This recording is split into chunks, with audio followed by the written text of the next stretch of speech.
If you've ever seen tremendous results from using detailing brushes, go ahead and hit that like and subscribe button, folks. Welcome back to another episode of Benzinga's Pre-Market Playbook. We kick off a new week here. It is Monday, August 11th. We still have a bunch of earnings reports. We do have some economic events this week, including the CPI, so we should have a busy week. For me, it's the start of a 3-day week, so as you can imagine, I woke up pretty excited here today, ready to capitalize on this market here today and set us up for success for the rest of the week. The Monday, August 11th edition of Benzinga's Pre-Market Playbook starts right now.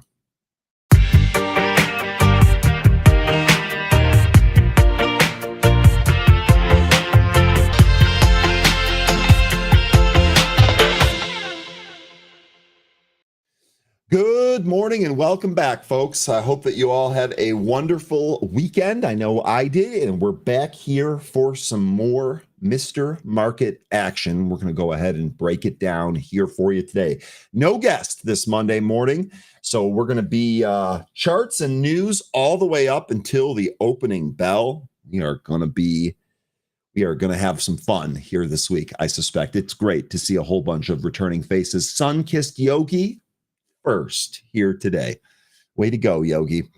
Good morning. Welcome back. EKS, good morning. Thought you were going to miss your show. What? VFF plus 16%. Huge earnings beat for this pot stock. First of all, EKS, y'all should know that I'm not going to miss any opportunity to take a victory lap. And for those of you that were paying attention last week, I had told you that something was coming on the cannabis front.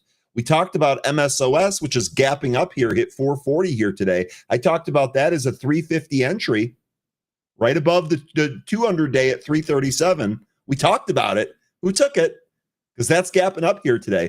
EKS, the show, missing the show. I don't know where that came from. You'd have to pry it from my cold, dead fingers, boss. We ain't going to miss nothing. We're here out on a Monday, ready to go. Good to see you again. Welcome back. Candace, good morning. Welcome back. Big Dave, good morning. It's good to see you again. Cad Monkey, good morning. Jay, good morning. Peter, good morning. Brent, good morning. Bernhard, good morning. Producers locked in and ready to go. Brandy, good morning. Let's go. Zach McCracken's locked in. Day Trader is locked in. Big B's, good morning. Ivan, good morning. Oh, yeah, Big B's 70-yard field goal. How about that? That would have been a new NFL record if it wasn't a preseason game. We'll see what happens here with the NFL. The new kickoff rules, kickers being able to bomb them from 70 could be an interesting season. But good to have you back. Sideshow, good morning. Welcome back. Tom, good morning. Graf, good morning. Sassy Butterfly Chick, good morning. Rooster, good morning. Buffalo by Bicycle, good morning. Jean and Francis, good morning. Zoo and Chopped Coop, good morning. Brand new hip hop. What are we thinking about AMC? You know, they report earnings here, I believe, tonight, right? Let me see. Yeah, AMC reports earnings tonight. I still don't trust them. I'm not the right person to ask, though, because I didn't buy into that whole stupid craze thing anyway. But ask the chat here. I know there were some folks that traded that successfully, mind you. So maybe they have a idea on how to trade that. Nonetheless, brand new hip hop. Good morning. Welcome back. JJ, it's great to see you again. Good morning. Bobby, good morning. Nathan, good morning. Kerching. Yep. Good morning. Roostam, good to see you again. Well, thanks for checking in. Maverick, good as always, my man. Maverick, what do you got on deck here for today? All right, let's go ahead and take a look at the market, break down some of the news that took place over the week and perhaps even this morning, and get you all set up for your market day here. Here's your SPY chart. Now, we went right to that 630, 640 range that I had talked about. We stopped just shy of 640. And when I say just shy, I really mean just shy. 639.85 was your high print, literally 15 cents from printing 640. We pulled beneath the 20-day. That started August, and then we've really kind of been in this back and forth in August. I got to say, much like we suspected, thankfully, we talked about August kind of being a sideways month, and sideways is what we've got so far here. Now, on Friday, we did actually finish with a green candle. So we'll see if we finish with a red candle here today. Early indications are that we're up here this morning. S&P futures up 0.2 here in the pre-market. Dow futures up 0.3, and the NASDAQ up 0.16%. NASDAQ under a little bit of pressure because some of the chip news that's fresh here this morning. We'll dive into that as well. So we'll see if we take out 640 here, that actual all-time high value of 639.85. And then more importantly, perhaps, where does this market close? Because we've talked about some of these candles here that really haven't gotten closes above a certain level. The first one here, Friday, our high close, 637.18. So we did finally close above 637. We'll see if 638, 639, or 640 is on deck here today. As just like last week, really until we start to extend away from this, the 20-day moving average is absolutely going to be one of those key levels here today. I have that value at 631.28. So about 7 points lower than where we see ourselves in the pre-market here. Also worth noting that the low from, let's take a look actually. Let's go in here. The low from Friday was pretty much right at the open, and that was 633. So this 633.79, maybe you want to call it 634. I wouldn't fight you on that. That also likely going to be a key level. That's going to be your intraday low from the Friday session. So we'll see which way the market decides to go here today. Do have some more stuff going on. The direction, the trend, if you will, has definitely been higher, and we'll see if that holds here today. All right, let's dive into some of the news. We actually don't have a whole lot here, so I'm definitely going to try and mix it with charts more than anything else.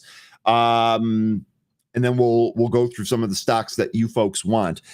After a strong week on Wall Street, NASDAQ hit 2 consecutive records while the S&P 500 reached a new high on Friday. President Trump's new reciprocal tariffs took effect last week, and the world didn't end.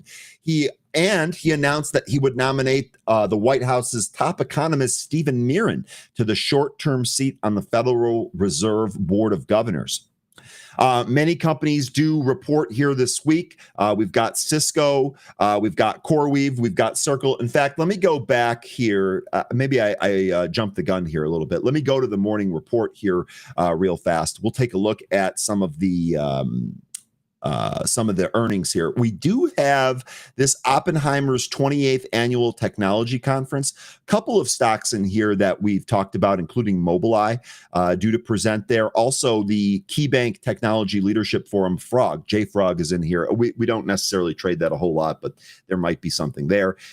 We did have a buy rating here on Disney. We had a equal weight on Atlassian.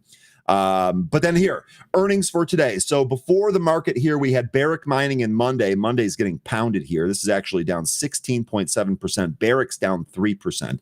The other piece of news that is likely affecting gold is that the White House looks to clarify some of the tariffs on gold bars. That piece of news that came out last week, gold is pulling back on that. Weight Watchers or WW International, that reported here this morning. TDS, it's not what you think. That reported here this morning. But after the close here, Plug Power. All right, this is one of the day trader stocks that we get. This might be hot tomorrow, depending on what they say in the report, even if they don't put out a good number. That's one to at least watch, although I certainly wouldn't buy it before the report. Archer Aviation, this is going to report. We recently saw a huge move with Joby. Let's see what Archer can do on the back of its earnings. BBAI, this is going to report after the market closes. This is actually under pressure, down by 3.2% here this morning, so that's pretty interesting. Astis, ASTS, Space Mobile, or AST Space Mobile, ticker ASTS. This is down 0.5%. They report earnings here today. Oklo, this has been one of the huge winners and one of the small nuclear reactor stocks. They report after hours here today. They're actually up 1% here this morning. So we'll see. Also, Elf Beauty, we talked about this last week. Someone brought this up last week. Someone wanted to take a look at this. They actually getting an overweight rating here from Morgan Stanley, 134 price target. It's $30 higher than where it currently is right now. Generac, this is a pretty good seasonal trade that a number of folks have taken. I don't know if any of you folks are in this here, but they got an overweight from JP Morgan and a hold from Jefferies, and Soundhound got a buy from Ladenburg Thalmann. Soundhound down 1.18% here in the pre-market. So there is going to be some earnings here tonight, and we'll see what kind of impact that has. Let me go back to that news story here. We got that out of the way. Let's go back down to some insights here. Ed Yardini from Yardini Research says, quote, sky seems to be the limit for the cloud providers, end quote. We talked about this when Google and Amazon released their earnings. Definitely seems like cloud and technology on the back of the AI trend, that is still intact here. No surprise there. He explains this as more and more of us are using AI's large language models like Grok, ChatGPT, Claude, Copilot, Perplexity, and others as tools to do research, write software, create content, and work more productively. I will say I don't use AI a ton for my own job. My own job requires pretty much me, not necessarily what a large language model interprets. However, I am seeing this used more and more. Really, the end question here for me is, what's this going to amount to? I know there's a lot of reports about people that rely on AI are actually becoming dumber and all of that. So really interesting, but he brings up a good point here. More and more people are using these, and that should do well for these stocks. These AI tools are all processing and storing our interactions with them in the cloud and then learning from these interactions to become more useful to us. That's the part I think that is the big takeaway here. The longer this happens, the better these models should be. Quote, as the tools become more useful, the cloud companies earn more and they must spend more to expand their data center capacity. Our collective ability to process more data leads us all to create more data to process, and so on. It's the self-licking ice cream cone phenomenon going on here. So the sky's really the limit, end quote. And those stocks are definitely responding to that. He also highlighted that better than expected earnings reports for the Magnificent Seven contributed to the better than expected earnings results for the S&P 500 companies in aggregate during Q1 and Q2. Q1 earnings rose almost twice as fast as was expected just before the earnings season reported. Q2's growth rate may be on track to be 3 times greater than expected. Talking about the expected July inflation report this week, Yardini added that, quote, the odds are low that we'll see downside surprises in the July CPI inflation data. There's little doubt that tariff effects are boosting durable goods inflation as they did in June, but the risk of a big upward surprise is tempered by signs that rents and used car prices are cooling. He highlighted the Cleveland Fed's inflation nowcasting model, which has the CPI rising 3.04% in July and 3.02% in August. Quote, these would be considered too hot to justify Fed easing, end quote. Meanwhile, talking about the new tariff, senior economist Mohamed El-Arian said that it remains premature for economists to confidently assess the full domestic and international macroeconomic implications of America's new tariff regime. He highlighted that to date, many companies appear to have utilized existing inventories, absorbed costs through profit margins, and exerted pressure on foreign suppliers as temporary buffers awaiting a clearer picture of the tariff regime, both content and durability. Also, foreign suppliers seem to have adopted a similar wait-and-see approach. However, both domestic firms and their international counterparts now face more challenging, longer-term strategic decisions regarding pricing, supply chain adjustments, and market focus. Quote, given the inherent differences in tariff sensitivity, pricing power, demand elasticities, and cash reserves, outcomes are highly likely to vary significantly across sectors and individual companies, end quote. He said that, adding that economists will require more data and observation to confidently quantify the precise impacts of global growth and inflation. So that's a very complicated way of saying, yep, I'm not really sure how this is going to happen. I have an idea, but that might not be the case. Okay, the big piece of news here, we'll check the NVIDIA and AMD charts right after this, but I definitely want to start with this one here. Peter Schiff in the Kobesi letter warned of a federal shakedown over NVIDIA and AMD's 15% chip revenue deal with the Trump administration. There are a link to a number of other tweets here in this story, so go ahead and check out the story if you want to go through some of the different threads here.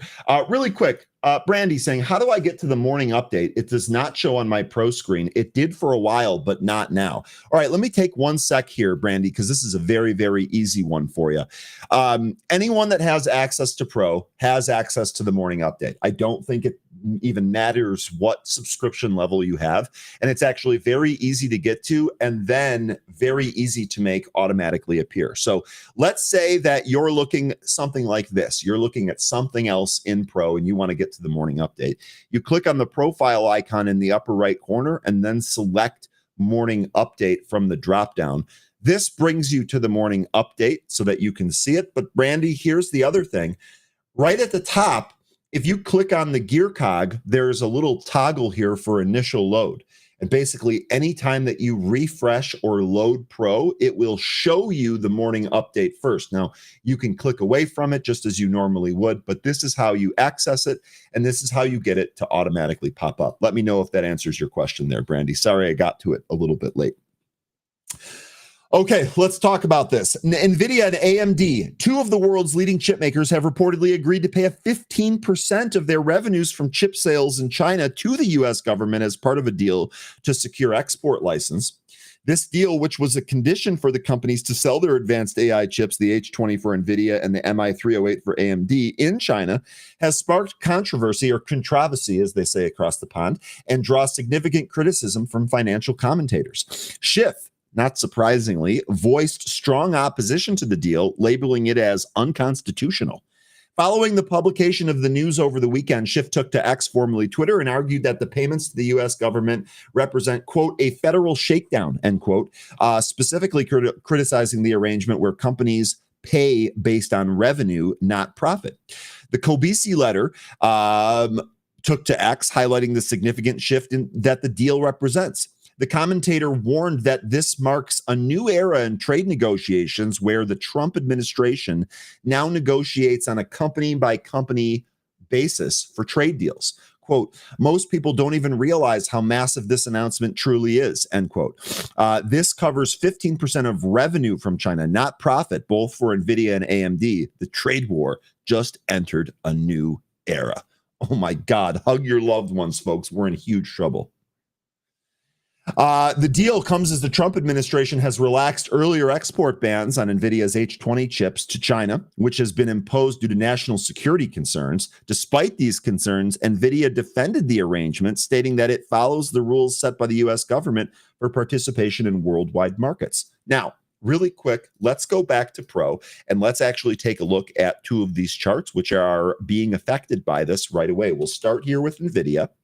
NVIDIA, it looks like it's pared back some of its gains. Okay, so first things first here, NVIDIA actually looks very much like the SPY chart, at least recently here. It does look like it's trying to take out the new highs that were set the same day here, Thursday, July 31st, the last day of July.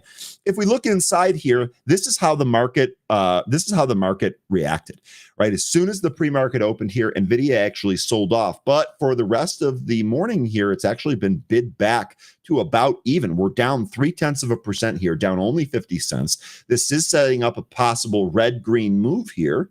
So we'll see if that ends up taking place. Quick look at AMD's chart, I beg your pardon, shows almost the same thing. Same type of reaction here, an immediate move down on the opening of the pre-market. But as investors digest this news, it continued to climb back up. If we go back to the daily chart, here's what we look like on AMD. Almost said AMC there, but AMD. One thing that you might note right off the bat here is we have a little bit of a trend line. That actually represents a key level. Also worth noting, we are 3 points or just about 4 points above the 20-day moving average. I think as long as we want to keep the short-term trend intact here, we probably want that 20-day moving average to stay intact. But nonetheless, this is going to be a trend line that we're going to look for here. Let me go back to the actual story here. Oh, no, excuse me. This was the one that we just finished. There's another one for this. NVIDIA's H20 chips under fire in China over security fears. So interesting. We'll draw another hypothetical here for what's going on. The H20 artificial intelligence chips are facing mounting security concerns in China, with state media and regulators raising alarms about potential backdoor risks, while the U.S. government secures revenue sharing deals for the chip market exports license. So, okay, a couple of things here. So number one, there was obviously a huge worry about there being backdoor in a lot of the Chinese technology that gets used here in America. We've actually seen it in a number of applications. Perhaps the scariest one that doesn't get talked about enough are some of the big industrial sized transformers that are used to power our power grid, which all are made in China and have backdoors. That's been covered pretty extensively by some of the security experts that appear on things like the Sean Ryan show and things of that nature. Not really talked a lot about in the mainstream media.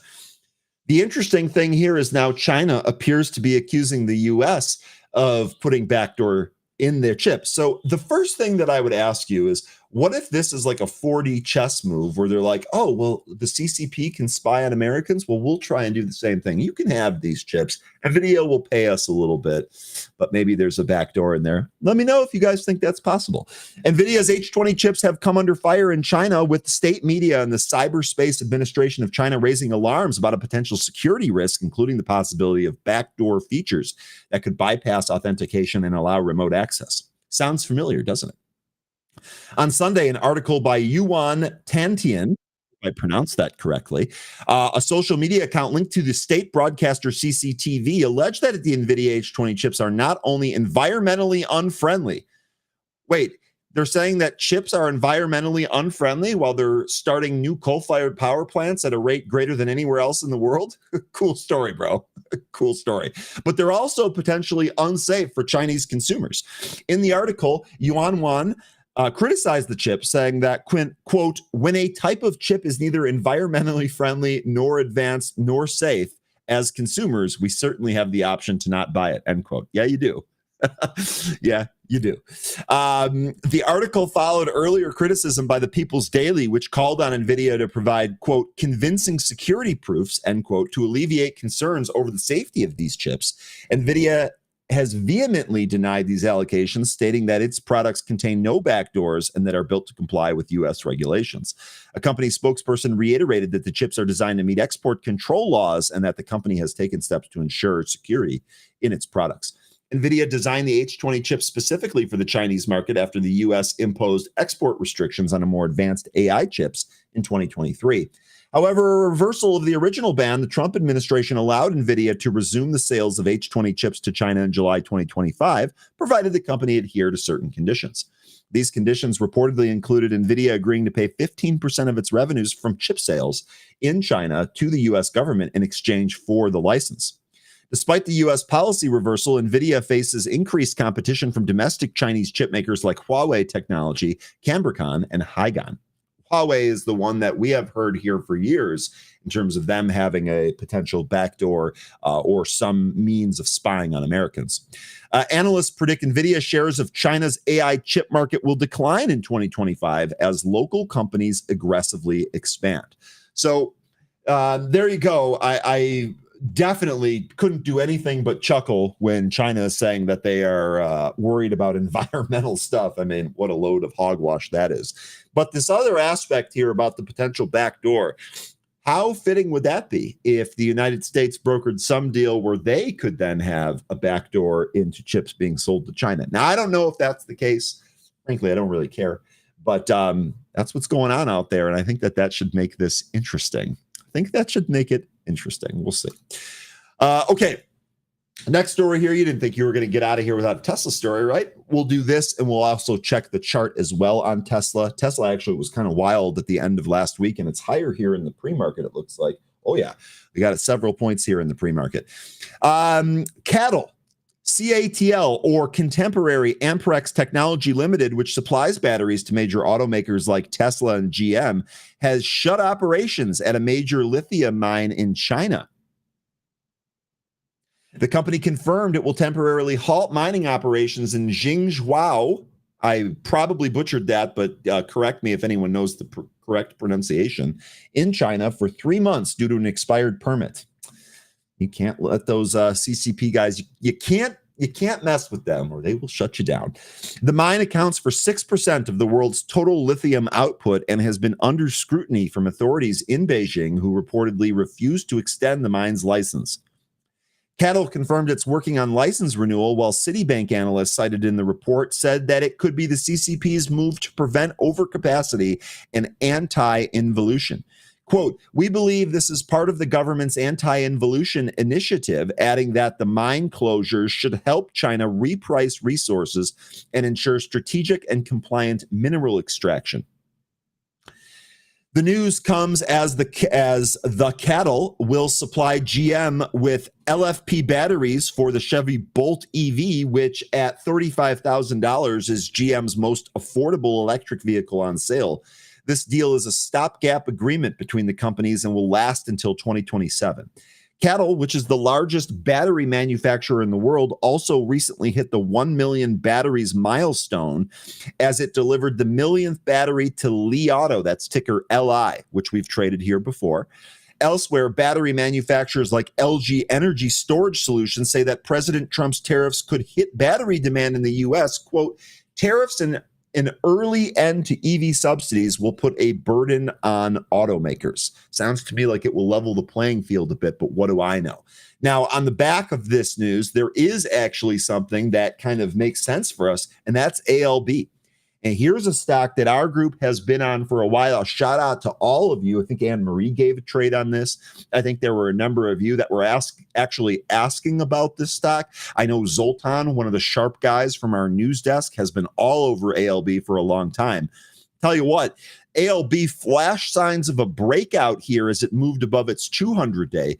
That breakout kind of subsided a little bit. We ended up selling down for 5 straight days. Actually, that first day we were above the 200, but 5 straight days basically brought us to the 50 where we caught it. On that day, we actually also tested the 100. It's hard to see because there's a bottom wick on this candle, but we peaked below the 50, we tested the 100 and held, and then we closed back above the 50. That action there, pretty good. The next couple of days, we rode above the 50, with Friday taking out the 20-day, and then today's news, Albemarle here gapping above the 200. So I don't know. I can't remember how many people actually traded this or how many people have active trades on Albemarle. I don't at the moment, but I do like this. And if we can get a several closes above the 200-day here, better still, a back test of this 200-day at 77.75.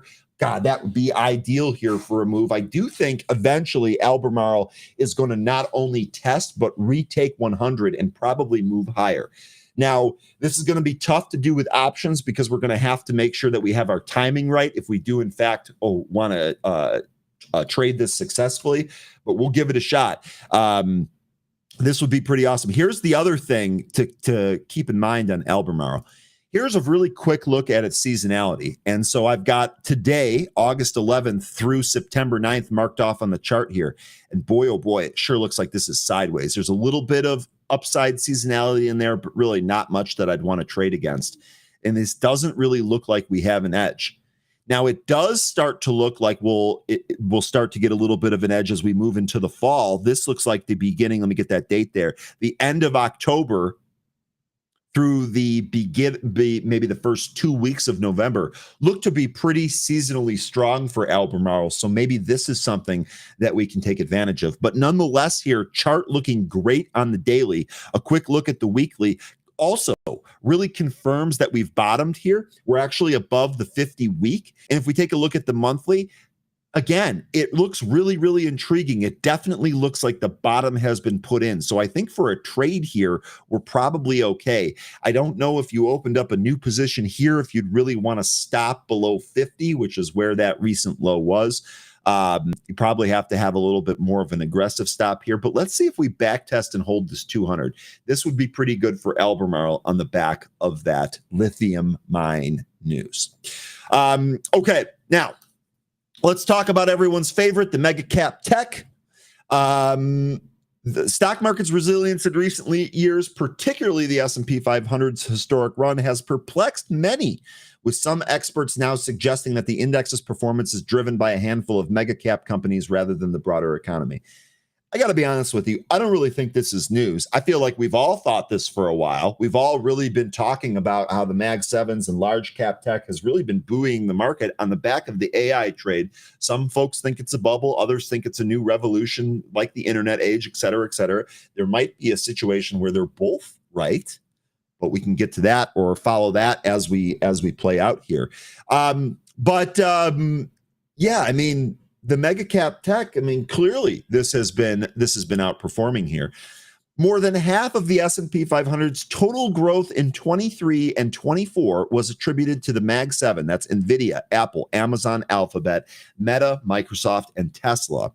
The fundamentals theory, which links stock prices to company earnings, and the liquidity theory, which ties market movements to Federal Reserve actions, have both been challenged by recent events. For instance, the market soared in 23 and 24, even as the Fed raised interest rates and drained trillions in liquidity. Meanwhile, the stock prices continued rising despite higher valuations, defying the fundamental theory. This has given rise to new explanations. And one prominent theory is the AI bubble, which suggests the Magnificent Seven outsized gains are based on investor belief in the transformative potential of artificial intelligence.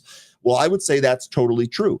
I would say that the $64,000 question is, how many of you folks think that this is, in fact, a new revolution, versus how many folks think this is a bubble?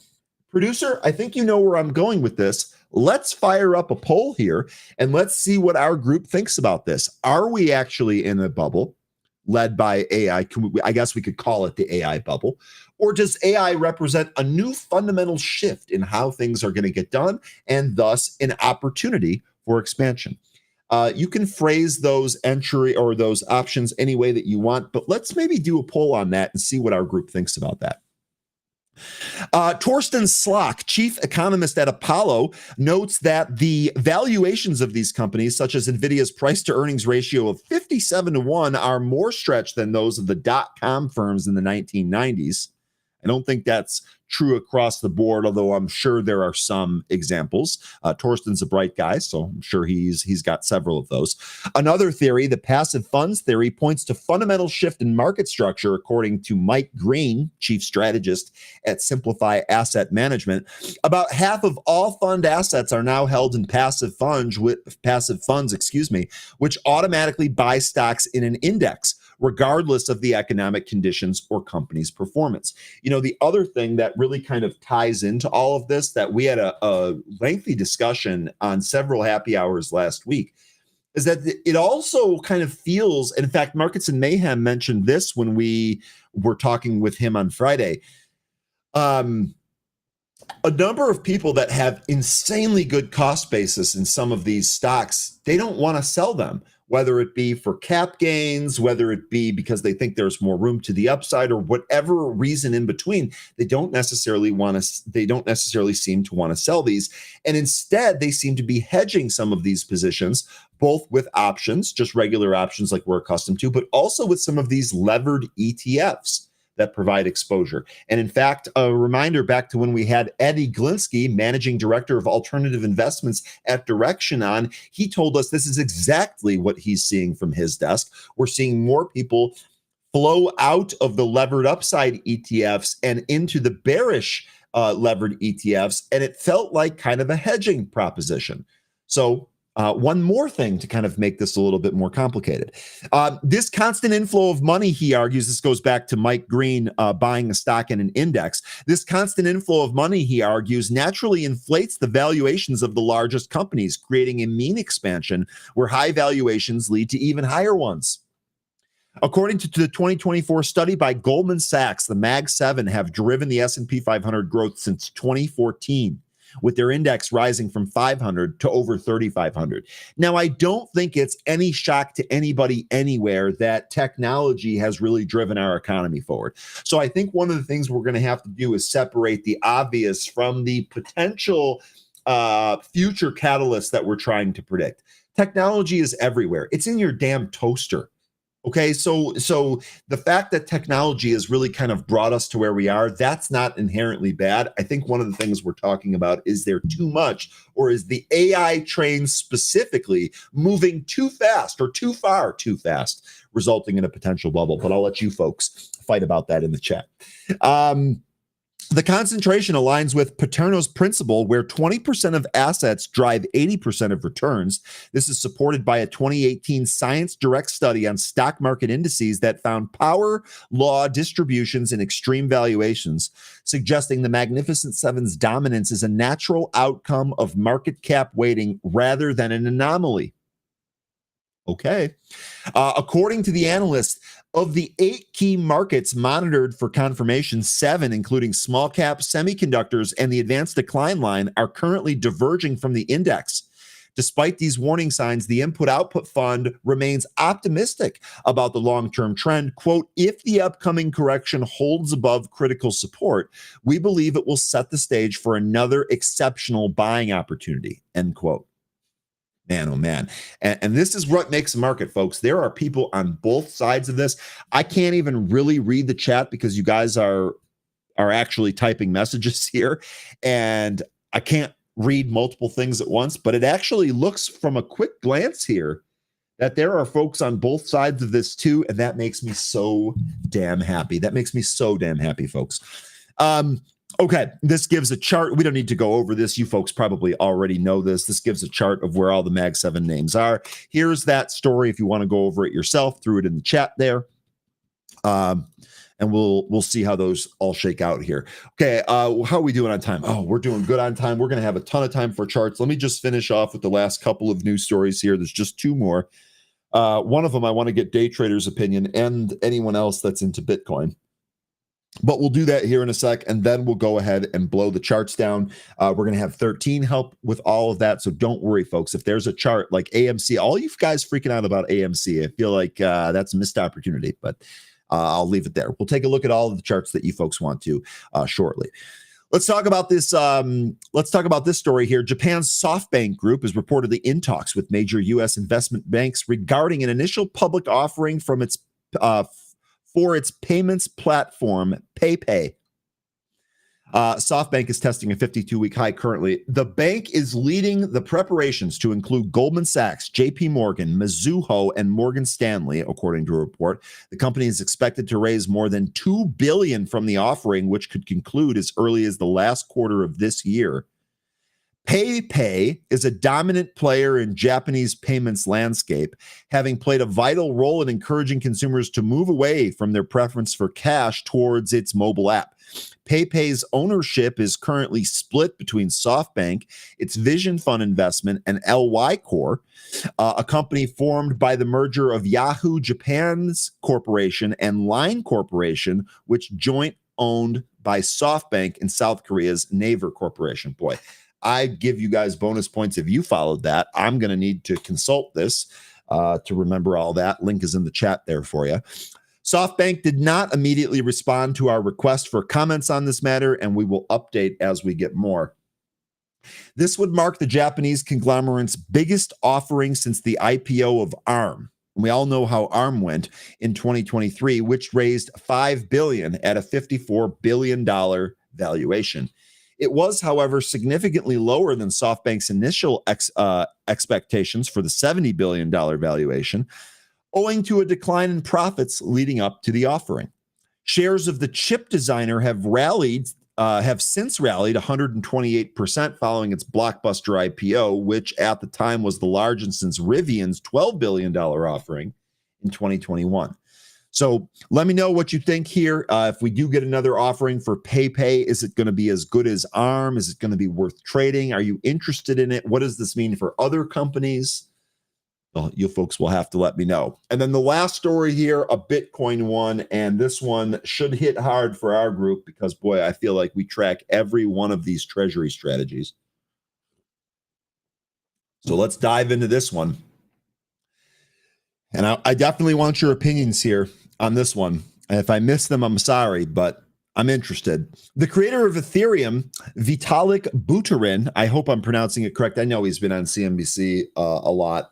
I hope I'm getting it right here. Vitalik has raised concerns about the possible dangers posed by companies that hold Ethereum in their balance sheets.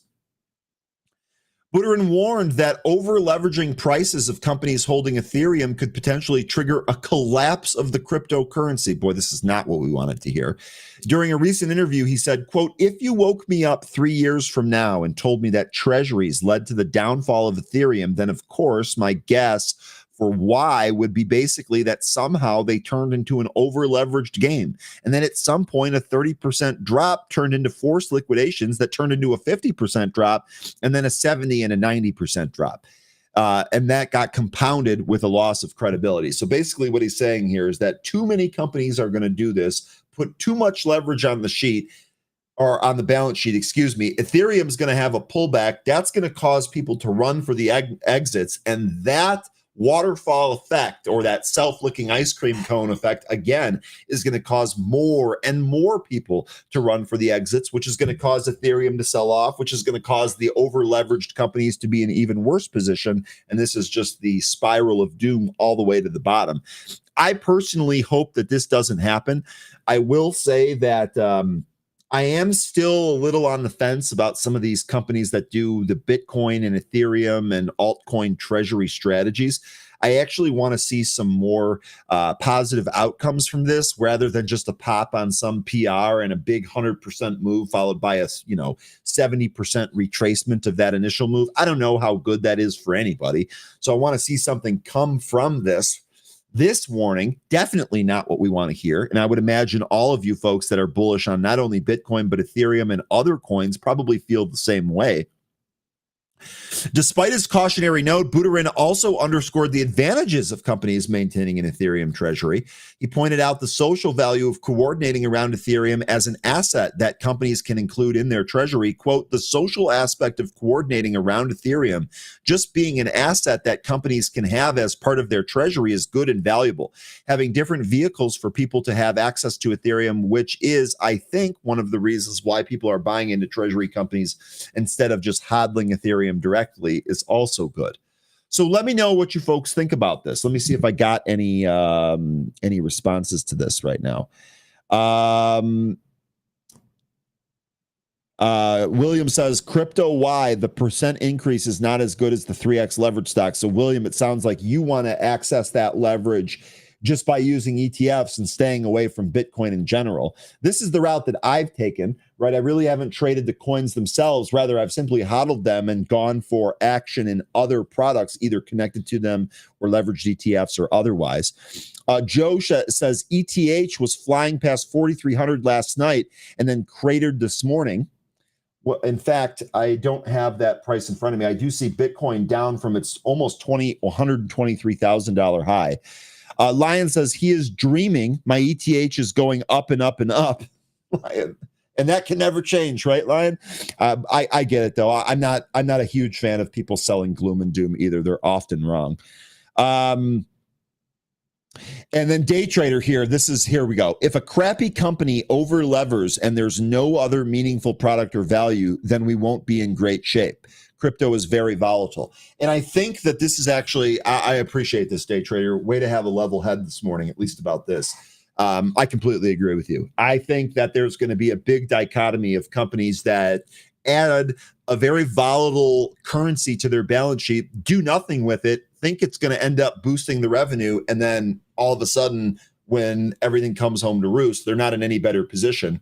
On the other side of that, I'm almost wondering if some of these companies use their treasury strategy to their advantage, perhaps even one of the core competencies of the company, and then that shows a expansion in their balance sheet. I do think that this could go either way, and and I think that the point that you're making here about crappy companies doing this are likely to. Crappy companies that add some type of crypto to their balance sheet, they're still crappy companies, right? This is kind of what we figured out when we started looking over these PRs. Cripsy Biscuit, ETH could be problematic with engagement. Bitcoin and Sol are going to be better options as the digital economics emerge in the real world engagement. The we in my comment should have been they. I figured day trade. I speak trader, so I just talk right over those errors. That's no big deal. Okay. And then Joe wants to see if we can look into BTBT. Let me add that to the list here. BTBT, of course, recently had that connected IPO with Fly, which was kind of a disaster. In fact, you know what I'll do is I'll also add Fly there. We can take a look at those. Absolutely. But okay, keep me posted here on what you folks think with some of these treasury strategies and ultimately what's going to end up happening here. Because I agree here. So EKS is seeing day trader. Yes, that and leverage is a ticking time bomb. So that part I definitely feel strongly about. In fact, I've been here telling you folks that, especially when you're getting involved in trading, especially when you're new here, don't really worry about using margin. If you want to have a margin account so that you can do level 2 options trading and you can short and all of that, that's one thing. But try not to use margin, right? Try to only use your cash. If you use margin, you're inevitably going to get hurt and eventually experience the margin call. The good way to avoid that is to just not use other people's money, simply use your own, or at least as much as you can. I feel very similar about some of the leverage here, right? I feel very, very similar. Okay, Dave, you want to take a look at Zim? Zim is doing Zim things. I noticed that was up here today. BMNR, that's one of the crypto companies that we're taking a look at. Let's go ahead and just dive right into some of these. We'll start here with BTBT. This is BTBT Bit Digital. All right, shares of crypto-linked companies are trading higher amid a rise in Bitcoin as large companies show an increased level of interest in the virtual currency. The digital asset is making strength amid investor optimism following last week's executive order that permitted 401k managers to offer private equity and cryptocurrency and other alternative assets. So it looks like this is getting a mention here on being higher because of the EO from last week on allowing these in 401ks. I do like the idea of Bitcoin in a 401k. I don't think that's going to end up in a whole bunch of bad stuff. Just don't over allocate it and you'll be fine. I mean, really, come on. BTBT, though, if we take a look at the chart, here's your 5-minute chart, and pretty interesting. This was the day, August 7th, Thursday, August 7th. This was the day that we got the Fly IPO. And this big power candle down on big red selling volume, that was when Fly was also moving down here. So BTBT popped a little bit. This is kind of a regression back to the mean. Realistically, this thing's pretty range bound right now. I've got 281 at the bottom end of the range, and I certainly have, 319, 320 is the top end of the range. Wake me up when we're outside of that range. Otherwise, nothing else has really happened here. If you take a look at Fly, which was the Fly Aerospace, this very much like Voyager, we're thinking about it. We need the joke about Captain Kirk and Voyager and Fly and the Aerospace, but we need you to come up with some joke that ties everything together, like the rug that tied the Lebowski's room together. Fly here has been rough since the IPO. It was not a great IPO on Thursday, pulled back more on Friday. We're actually lower here in the pre-market today. I have no position on this. I'm not really interested in this. This is tied to BTBT, though. So if you're looking at one or the other, I would pay attention to the other one, frankly. So anyway, that's what's going on here, BTBT. All right. We are blessed with greatness here, folks, because we have no guest here this morning. That means we're going to get 13 early. So rejoice. Hide your kids, hide your wife. Let's bring on 13. 13, how you doing here this morning? I'm doing all right. You don't need to hide anybody. No, you do. Because here's the thing. When I have a shortened week and I'm already looking forward to vacation, I'm going to be a little bit spicy. All right. and we're going to need to do that. Good morning, man. How was your weekend? Hope you're well. What do you got going on this morning? Well, just kind of looking at some of these movers here. Saw that you were just talking about Zim, and looks like they're trying to, the CEO and another gentleman who I believe owns shippers that deliver Kia vehicles to Israel are also combining forces in order to take over the company. So, I mean, I haven't dove into it enough yet, but it sounds like that's what the case is. I don't have a timeline or what the what's going to end up happening with it, if it's going private or this and that. But just know that that's what it's moving on. We have these two guys that are big in the shipping industry, and they, one of them being the CEO of Zim, and they're looking to take over the company. Now, do we know what price this might be at? No, it would have. I mean, I think they mentioned a figure for what was it, like 2.4 billion or something like that. Yeah, 2.4 billion. So coming into today, the market, if we take $3 off this, so 1550. If Zim is 1550, it's got a market cap of 1.86 billion. So if you're thinking you're going to add another 0.6 bill to that, what does that napkin math bring Zim to? Puts it in a mid 20 handle, doesn't it? Sounds about right. Or a low 20 handle, maybe. I don't know. I'm asking you to do math with like 8 billion zeros in your head. That's not a feasible request. I'm not mathing right now. I'm not mathing right now. Now, the one takeaway here is that as far as trading goes, today's gap, and we'll see where it finishes here today, but today's gap actually does take us above the 200. So you can see what we've done here with what's going on.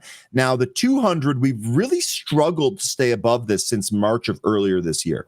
We made one attempt to get above it, and on that day, we were very, very quickly sold back beneath it. So I'd be very curious to see what happens here on Zim. 13, pretty good breakdown. Go ahead. 1550 is a pretty big level that I've got marked off here. This was we were trading this last year, and we were looking at this make all these moves, and we formed this inverse head and shoulders. 1550 was the neckline. So now that we're coming back down to it, we've captured it. It's and providing some support since we've moved back over it in May. So if we do end up coming back down to this level, I'm going to be seeing it as support at 1550 level. Pretty important in Zim. Okay, and real quickly here, also important for Zim, we're still high short interest. I feel like this stock is always pretty high whenever we check it. We're actually at a recent high here, 20.74% of the float shorted here and 5 days to cover. This is the highest aggregate reading of 2025. We did have the last reading that we got that was effective at the beginning of July.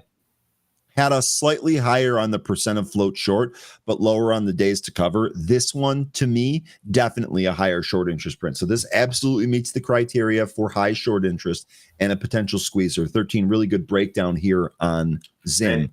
They have earnings in 9 days. We need to get some more information on this if any doesn't come out between now and then. And that's Wednesday before the market opens, and that is confirmed. So we are for sure going to be getting that. Okay. My big thing here on Zim, where do we close here today? Do we close above that 200-day? Because if we do, that would be significant. We haven't done that, I think, since February. Yeah, end of February, earlier this year. All right, let's do these movers, 13. Let's get these things knocked out here. We're going to start with IMXI, International Money. All right, so they reported earnings here this morning, it looks like. They're trading higher here. We also had some news from Sunday, it looks like. Let's see. Reported was this is a takeover. Never mind. Sorry. This is a takeover at 16. It's an early Monday. Takeover at 16. I don't really think there's any trade here. If you had this somehow, ring the register. Today is your day. But moving on in the sake of time here, the next one we have is BJDX. This is Blue Jay Diagnostics here. I don't see any fresh news on this. I guess today we had this Form 8. Did you go through this? What's in this? I was starting to look at BJDX because I was taking a look at IOBT. Is that not near the top anymore? IOBT is falling. Do you want to just go to that here real quick because this might be related? There's a Form 8 for a Blue Jay Diagnostics. We can probably break that down in real time if you want. But as far as IOBT goes, they released their phase 3 results. But let me just go over this because I want to make sure I get the words right. So this is what the results for Silembio plus Keytruda in a first-line advanced melanoma on August 11th. Now, they announced that this morning. But one of the problems is that one of the top end results had a narrow miss. They still have 2 other trials that they're going through with this drug, and I believe one is in phase. Let me look at it here. One's in phase 2. Both are actually in phase 2. The one that we're looking at here is for first line advanced melanoma. This Silembio is also going through a trial for its first line solid tumors. And neoadjuvant and adjuvant solid tumors is the other trial. So several trials going on here. This is for the advanced melanoma one. Looking at their cash position, they lose about 22 million every quarter. So with their cash balance in mind, they can get through another quarter. But after that, they're going to have to raise capital. And wouldn't you know it, they have a Form S they filed last month on July 24th to sell 4.2 million shares of common stock. That's what their prospectus said. I haven't seen anything since then, so that's just out there. And I'm thinking that we could see capital raise as early as today. But if we are going to see one, it's because we have that Form S already on the table there. Okay, so you're kind of expecting that here. This is actually, I think they will have to raise capital at some point, unless I missed something about where they raised it prior. Okay. Wild action here, right? So just kind of recapping the action, this thing moved from like 180 to above 3, about 330. Now it's actually given back everything and gone red by 4%. Wiss here is giving you an alert. IOBT loading the dip. Wiss trading this here. Wiss, I hope this works out for you. Actually, and looking really quickly at like, here's your one. It does look like it's trying the bottom here, Wiss. So maybe your timing here is, I shouldn't say actually, you're quite sharp, but maybe your timing here is correct on this one. We'll see if this bottoms. I don't know if I believe the PR, the cancer vaccine. I think that might be a bridge too far here, but really good breakdown. Let's take a look at the short interest on this one. 1.22% of the float shorted with 1.15 days covered, negligible on both counts. It trades on average 312,000 shares. Today it's traded 40 million, floats 31.5 million. So we'll see if we get any trades here on IOBT. Yeah, I think it really that big drop has more to do with the miss endpoint than really anything else. Maybe they do do a capital raise today, but we'll see. But they do have that prospectus out there, so we know. Okay, there we go. I'm sorry, I'm laughing. Our chat is the best group of people, without a doubt, and they make me laugh on a regular basis. Okay, next here, AUUD. This is Audia. This is one that we have definitely traded in the past. On Friday, this popped, held in the after hours, popped out of the gate here, but has since come back to earth. Audia plans merger with AI-focused Tharman Holdings and will rebrand as new public tech powerhouse. This was news that happened last week after the close, I believe. Yes. So what is some of the deal here? Do we have a new ticker? 13, did you look into this one at all? Okay, if you didn't. No, but some things I'm already seeing are a little concerning, like their float and their balance sheet and their income. So all these things that I'm looking at here, it looks like they went through a reverse split not that long ago, because that float is 582,000 shares. Let's see if that suspicion is correct. It is March of this year, and then February of last year, reverse splits, one for 25 and one for 17 respectively. Okay, so they've got that out of the way. I'm betting if I scrolled long enough, I'd see some kind of NASDAQ recompliance. Yeah, probably. But I also see that they've got a number of offering some Form S's out here. This one's going back to May, but this one that I just saw here for August 4th, Audia registers 856,000 shares for resale following PIPE offering.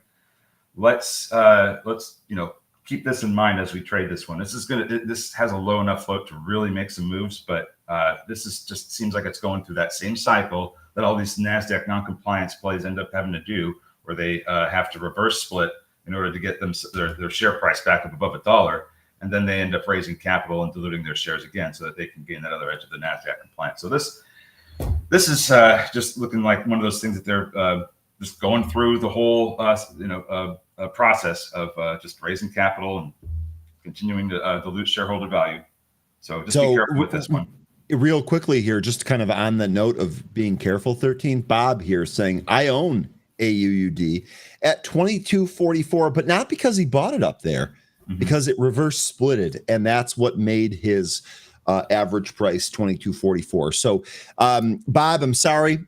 Maybe you'll get a pop here, and you'll be able to get a portion or a lot of that money back here. Remember, we talk about this every Friday with Mark Petrino. We remind you that market psychology is going to come into play here. Bob, let me just ask you a hypothetical question here. Since you offered this, I'm certainly not trying to pick on you, but since you offered being underwater on this because of the reverse split, let me ask you, if this thing got one of these crazy pops and traded up to 15 or 17, what would you do with your shares?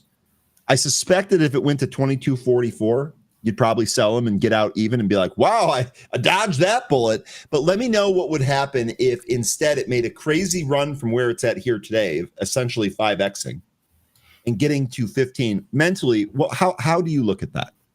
I would sell it.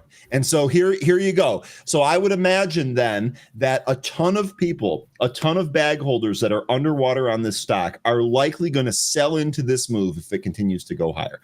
Bob, I appreciate you taking the mental exercise with me there. 13, sorry for digressing there. Did you have anything else? Well, I did see that smoked tuna gives AUD an 85% on the tuna signal. So we'll see where we end up going with this one. This is actually already up over above 3, and we do have some previous levels we can look at here. $4 does kind of stick out, but I do have a level at 460, and then above that I have it at 6. So that's a pretty big jump going from 460 to 6. But those are the levels that stuck out. Last time we traded this, well, doesn't seem like it was too long ago. Looks like June it had another late June it had another pop. Had a pop recently earlier this month on the 5th. Before it went lower the following day. So I think we just got to see if we can get above 4, at the very least, hold 3. Okay. Good stuff there with AUUD. Right now, we're holding that 200 EMA at the 5. That's 333. We'll see if that level ends up holding here. Okay. Looks like we've got GMHS next. This is Game House Holdings. This popped in the after hours on Friday, has come back in again. Let's see if we had any news on this. Nope, I've got nothing on this. This to me seems like kind of a risky one. Technology-driven mobile game publishing company for small and mid-sized game developers. Including countries it operates in the US, UK, Australia, Germany, France, Canada, Brazil, Japan, and India, among others. So it's pretty multinational here. I don't see any news for it. Did pop here this morning. It's come back in a little bit. Negligible short interest here. 18.8 million shares in the float. On average, it's a ghost town. Trades less than 100,000 shares a day. Today it traded 2.12. 13, I'm imagining you didn't even cover this at all. Do you have anything here on GMHS? Just kind of looking through some of these Form Fs here to see if I can get an idea of where this company comes from. Not liking that I'm seeing Republic of China come up as a one of the office numbers or office addresses. So, this just seems like it's just a mobile game casino developer. And I don't really have a whole lot to go off with this one. So I'd have to spend a little bit more time. It looks like it's a pretty new issue as well. Like it just recently came on the market. Let me see here. Okay. So yeah, no, you're right. This is, I mean, earlier this year. Yeah. It's had kind of a rough chart, the China theme, which we're nervous about. Honestly, this kind of looks like, if this upside that's got going on today, settles down, then I would still be looking at 125, kind of where that support was before we got this move up. And if we lose that, which I don't know, we will in a single day, since it's kind of been trading above this for a while, $1 eventually, whenever it gets down there, that looks like it's going to have be a make or break situation for this company. If it cannot hold above $1 after it's already been here on the market for 8 months. It's already going to have some trouble. So I don't know about this one. It's already trading above the 20-day SMA, and it looks like at 150, or this area that it's in right now, might be a support and resistance level, just based on the price action we have available to us. So I don't know exactly where we're going to go here, but it seems to me like it's got more of a task to the upside than it does the downside. Okay. Good stuff there, GMHS, for this not really having much of anything. That's a pretty good breakdown there. All right, really quick, folks. I want to echo what Sideshow is saying here. Please vote in the poll. Please smash up the like. It is a free way to support us. You don't have to buy anything or do anything. Just hit that little thumbs up, like, and subscribe. It really, really helps. I'm sorry for asking every day. Sorry, not sorry, though. Okay, next here we have CGC, and here we go. So again, folks, I told you yesterday I had unsubstantiated rumors from my network saying that it looks like cannabis getting reclassified or rescheduled is on the docket here. We got news over the weekend that the cannabis stocks rally as Trump reportedly weighs rescheduling. Trump debates on reclassifying marijuana as a less dangerous drug. This is something that has been in the works for a long time. I know there's a lot of back and forth out here. There's absolute drive to reschedule cannabis from the Trump administration. Without a doubt, no matter what the media says, I know it to be true. We talked about this last week. The stock that I had suggested to you folks was MSOS, MSOS, because this is a way to have exposure to everything that's going on here without having to put all of your eggs in one basket, like buying a CGC or a Tilray, which is a penny stock. We talked about this being a buy at 350.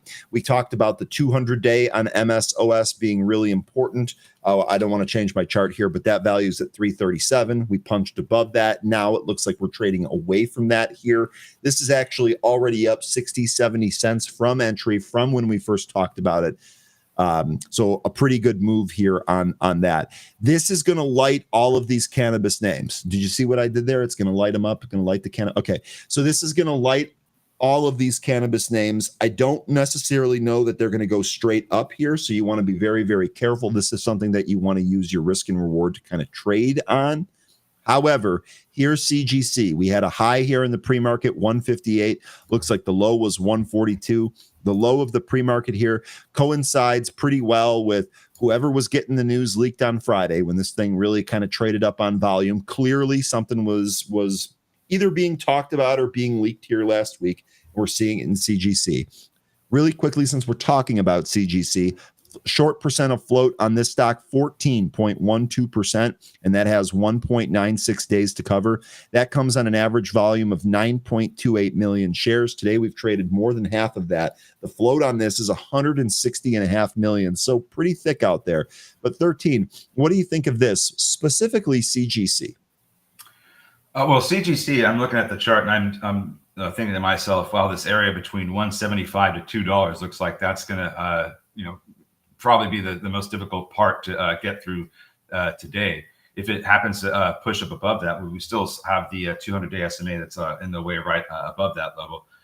So I don't know how much we're going to get out of this. I know this is just a rumor and it's a possibility, but I think once we have something more concrete, we'll be trading on the other side of the 200-day SMA. Okay. Does that make sense? Okay. So yeah, absolutely. So what it sounds, so here's the one thing. So it sounds like the rumors are building. And it seems that what you're saying here is that when we buy the rumor, sell the news, we got the rumor segment now. When we get the news, we might get more of a move.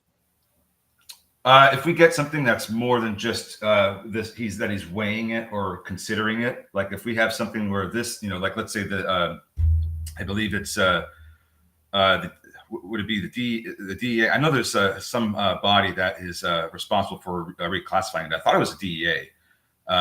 Maybe I'm wrong about that. But once we start getting somebody else that's involved in the reclassification, then I think we're going to start to see some more higher moves. The FDA also deals with reclassification, but maybe not for drugs. Yeah, no, it would be the FDA too. Or the FDA. I mean, yeah, because I was wondering. I think it would be a combination of them because there's legal and then there's legal repercussions, and then there's also actual like drug repercussions. So I think the FDA and the DEA would both be involved in that. But nonetheless, okay. All right. So here's what I think about that. I think that there's definitely a potential sell the news event here. But I agree, 13, on the surface, I gotta think that if we get any type of confirmation about rescheduling, that's actually going to result in another pop. Now that pop might quickly get sold, but I gotta think that if we get more people kind of aligning with this vision, it's going to drive some of these stocks higher in the near term. Let me just kind of illustrate a little bit why I'm kind of hesitant with all this right now, because this has been going on for years. We have had much bigger rallies on being potentially closer to a rescheduling than we are now, and that ended up coming to no fruition. So we could end up just getting a lot more of this all over again. So that's why I'm not going to just get too excited right now until we have something more concrete. We've been down this path before. Okay. So I want some more info. It's a good warning here. EKS has some more to add to this. You need a pot company to have earnings. VFF, for example, plus 16% earnings and reported huge earnings. A Canadian pot company was $17 a share in 2020. Let's take a look at VFF right now. And I will go to EQ next here, folks. So keep your britches on. Here is VFF. This also popping on the headline or on this same theme here. So I do like what EKS is saying here. You definitely want some of these companies to actually have earnings and make some money. Don't just buy them on hopes and dreams like Tilray. Okay. Real quick here, Zach also saying this here. Many folks have been hurt bad by weed companies. Your boy included, by the way. I've told the story a bunch of times. My very first trading account ever that I opened with $500. I thought I was going to get rich trading OTC weed stocks. And yeah, as you would expect, that account got blown up and traded down to zero. So did the next account before it finally stuck with me. Some of those lessons are tough to learn. Zach, you're not alone. I would imagine that there are a lot of folks here. 13 just told you about how he's seen this stuff over the course of his life as well. So really good stuff here. Don't forget. Now let's take a look here real quickly on EQ. This was a penny stock. It's graduated to dollar territory here. Equilibrium shares are trading higher after the company announced up to $50 million in financing through securities purchase agreement with investors to advance EQ 504. Now, forgive me because I have no effing idea what EQ 504 is here. Novel aryl hydrocarbon receptor modulator. 13, I hope that you're going through this so you can tell me what the hell this is when I turn it over to you. Biotech innovator developing novel therapies to treat service autoimmune and inflammatory disorders. Okay, so that's what EQ is here. So we're getting a pretty good news here in $50 million in financing through a securities purchase. That's driving the stock higher here. Smoke Tuna, where you at? We've got 100% runner here so far here today. We'll see if it holds on to that. Currently plus 130%. Quick look at the short interest on this name. 4.06% of the float shorted, and that has 1.1 days to cover. That comes on an average volume of 3.3 million. The float's 22.5 million. Today, though, we've traded just shy of 57 million. In fact, I think we're going to hit that here in a sec. 13, before I turn this over to you, I did really quickly want to read the results from our poll. We did get pretty good participation here today. Are we in an AI-led bubble, or is AI an opportunity for expansion? 52% of you said AI is the future, no bubble. 29% of you said we're in the AI bubble, and 18% of you said F your poll, I'm not sure. So there you go. All right, 13, what do you think here on ticker EQ? This company, for specifically the drug that they've got designated as EQ 504, has not entered a clinical trial yet. They are in preclinical stage, and this money is what they're going to be using in order to advance it through those clinical trials. They're starting with 30 million, and the other 20 million is going to be awarded to them once the study is initiated. So let's see, they said phase 1 clinical study, their initiation planned mid-2026, and data is anticipated approximately 6 months thereafter. So here we have some forward catalysts that we can look forward to here. Mid-2026, we'll get the headline that they've got another 20 million as they initiated the study of phase 1 for EQ 504. And then, whenever that ends up happening, we'll probably, in mid-2026, we'll either get the results that they're talking about, the data 6 months thereafter. So that's going to be probably somewhere in late 2026, early 2027. Keep an eye out for there. As far as today goes, I think it's only trading on the fact that it's going to be getting cash, not much more. Okay. All right, good stuff there on EQ. Really quick here, WIS. I just got off the investor call with IOBT. It's going higher. WIS, can you give us some bullets for this? What makes you say that? What did you like off of that call? And bonus points if you can give pros and cons of that. I'd like to hear. Yes. Tell us about the primary endpoint that it missed and why it was a narrow miss, and how if that is significant or not in the movement of this stock. And Izzy here saying MSOS. Hopefully everybody followed last week. Izzy, I've been trying to say it, dude. I've been trying to say it. I got a few myself here, but it's nothing crazy. We'll close them here this morning. Smoke Tuna mentioning Ryan EQ called it on Wednesday for early entry when the price was around 50 cents. I probably ignored that because it was a penny stock, but boy, oh boy, victory lap here for tuna today. Okay. 13, did you have anything else off the movers list? Nope. You didn't have wearable devices. This is one that we've talked about here before. This is ticker WLDS. This went to 220. Looks like it's come back in a little bit. Let's see what we got on this one. Patent for groundbreaking neural interface technology. Cool. Neural interface? Okay. I mean, I was going to say wearables. When I think of that, I'm thinking like, okay, so this is like another one of those smartwatch companies. The only wearables I think are worth, I mean, everybody can have their own opinion on wearables, but I think the only wearables that are going to be the future going forward are going to be the AI glasses. Now, what's this tilted gesture controlled interface device? That sounds a lot like something you'd wear on your wrist. Now, sure does seem like a watch thing. Yeah. A watch patent. Yeah. So that's kind of what it sounds like to me.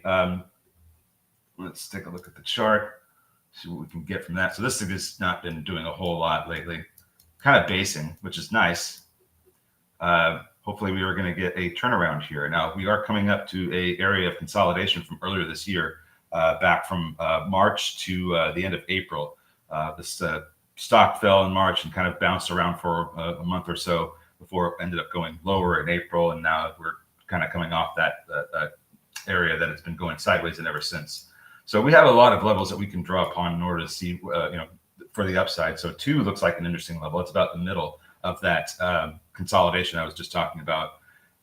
But we are trying to get into this area, and it looks like we might have a bit of a resistance area around 175, 180, which we're kind of dealing with right now. So if we can move further up into 2, that next resistance area at 2 is going to be the area that I think we could see some more selling pressure. But if for some reason we manage to move through that, there's some more upside to be had at 225, and then I see 250 next. So it seems like in 25-cent increments, this has resistance and support areas. Okay. Really good stuff. Wiss, I appreciate you typing this out. IOBT, which is what we were just talking about, and the possible move going higher here. Wiss says they have breakthrough designation from the FDA. Next, they're going to need to get approval. We've actually seen how that catalyst can pop stocks. They have enough cash for now. The study of 10% in the U.S. doesn't matter because the study in Europe would satisfy the FDA.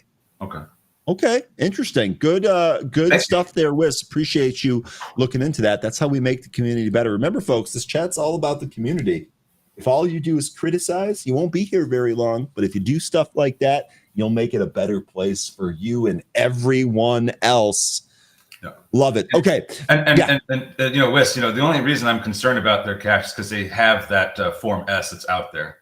So, and that prospectus from time to time will allow them to sell shares, not all at once, but as they need. So they could do some small amount of capital raises, what I'm getting at. I just don't like that Form S out there when you have the balance sheet they have and the income they have. But you'll see. I appreciate you with the other information there. I didn't see that. So thank you. Okay, a couple of other stocks here. Y'all folks were asking about BMNR. There were a number of people that were asking to take a look at this. This is on the movers list here again. Ticker BMNR. This is Bitmine Immersion Tech. Shares of crypto-linked companies are trading higher amid a rise in Bitcoin as large companies show an increased level of interest in the virtual currency. The digital asset is seeing strength amid investor optimism following last week's executive order that permitted 401k managers to offer private equity, cryptocurrency, and other alternative assets. We discussed this one a little bit earlier. It does look like this is actually impacting multiple stocks here. Here is BMNR. We can do a couple of things here real quick on BMNR. I have to reset this chart. That didn't make a whole lot of sense. Number one, the daily chart sure looks like this thing is curling. Remember, we had that wild candle here with just the absolutely insane range of what? This looks like $76 or something in here.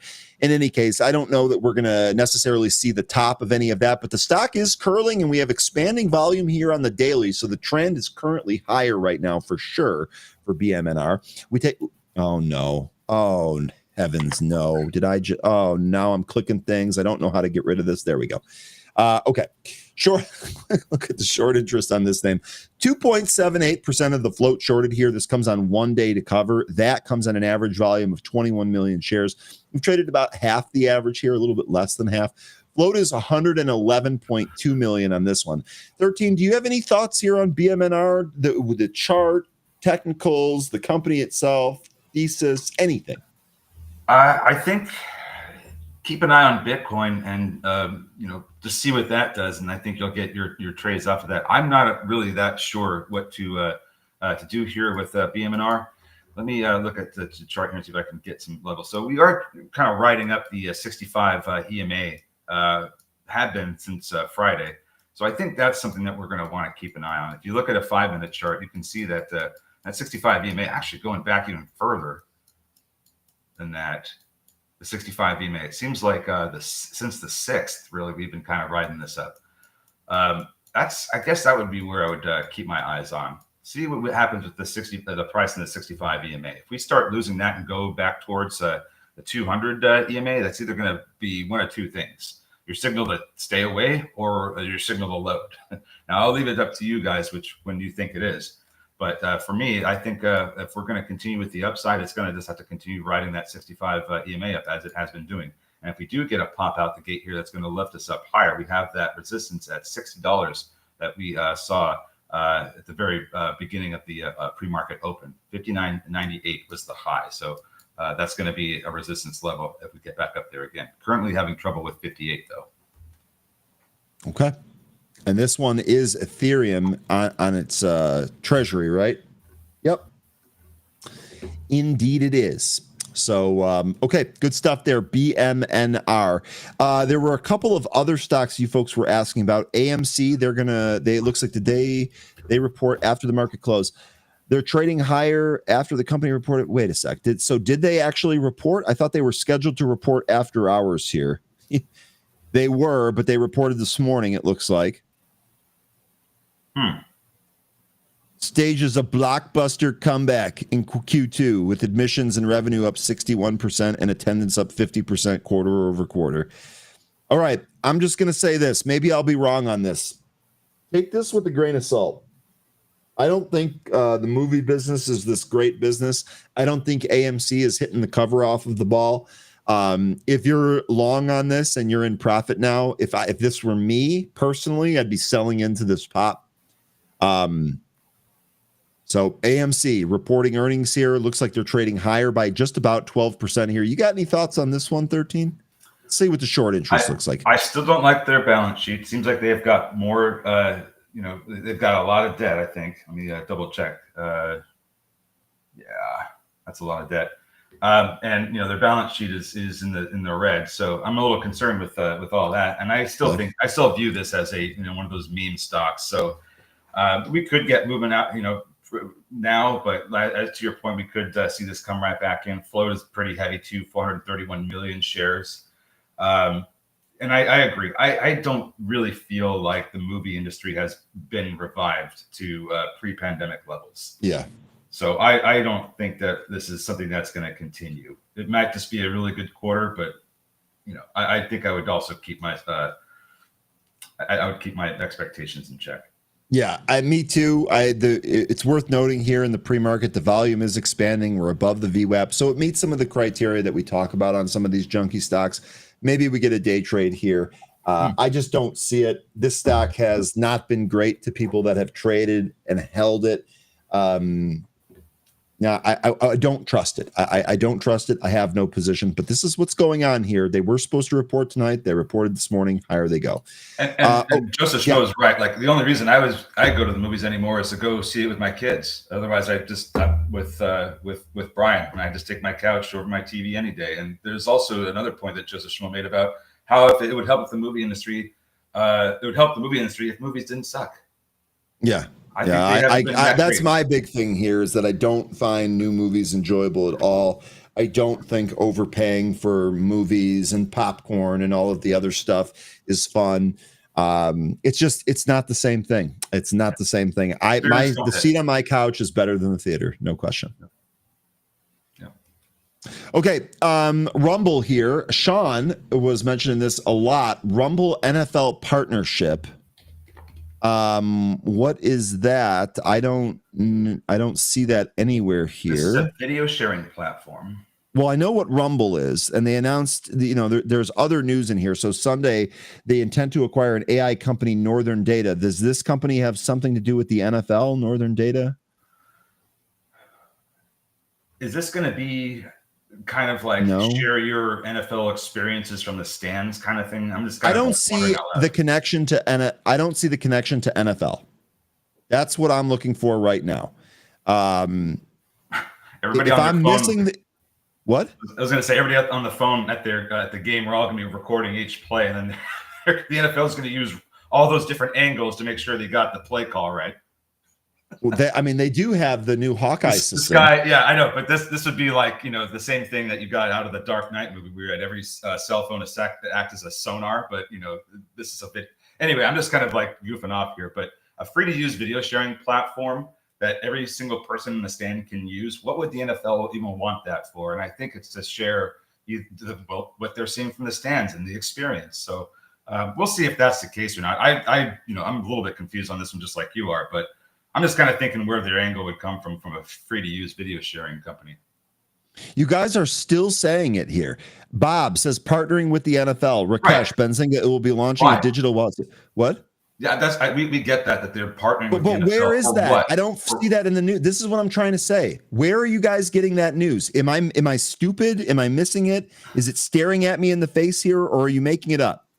I don't see any news about the NFL and Rumble at all in the news feed. That's what I'm trying to get at here. I know you folks are saying it. I don't see it here. What am I missing?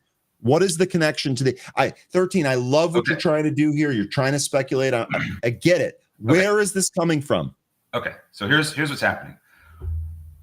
They've partnered with two teams, the Miami Dolphins and the Tampa Bay Buccaneers, through its Rumble Cloud division. The partnerships involve providing infrastructure services to the teams, including storage for video content and other business operations. They partnered with the Miami Dolphins on August 12th, 2024. So happy anniversary tomorrow. And then Tampa Bay, they partnered with them on May 8th. So Okay. if you Rumble partner NFL, you'll get a little bit of a write up here on what this is happening here. But I don't know exactly what this is supposed to do beyond what was just said here on the summary. Okay. So first of all, those are partnerships with teams, not the league themselves. Number one. Okay. Number two, I still don't know what type of concrete stuff is out of there. Thank you for finding that. But number three, I don't think that's really the new thing that's driving it here, right? We have the takeover of Germany's Northern Data, and we have earnings. That's what it seems like it's moving on today. Right. Now, That's all. Now, if there's something that hasn't hit the headlines yet about another partnership or like an expanded partnership with the NFL, then we'll have to keep our eye out for that. But as far as the partnerships for NFL, it's just the teams that I've seen so far. So yeah, if you could provide us with some more, like even link an article, that'd be helpful. Yeah. So I think what's going on here, the reason I was doing all of that is because I think Rumble's actually moving higher today on the back of its earnings, rather than some new partnership with the NFL. The only thing that we can uncover here are partnerships with teams that happen to be in the NFL.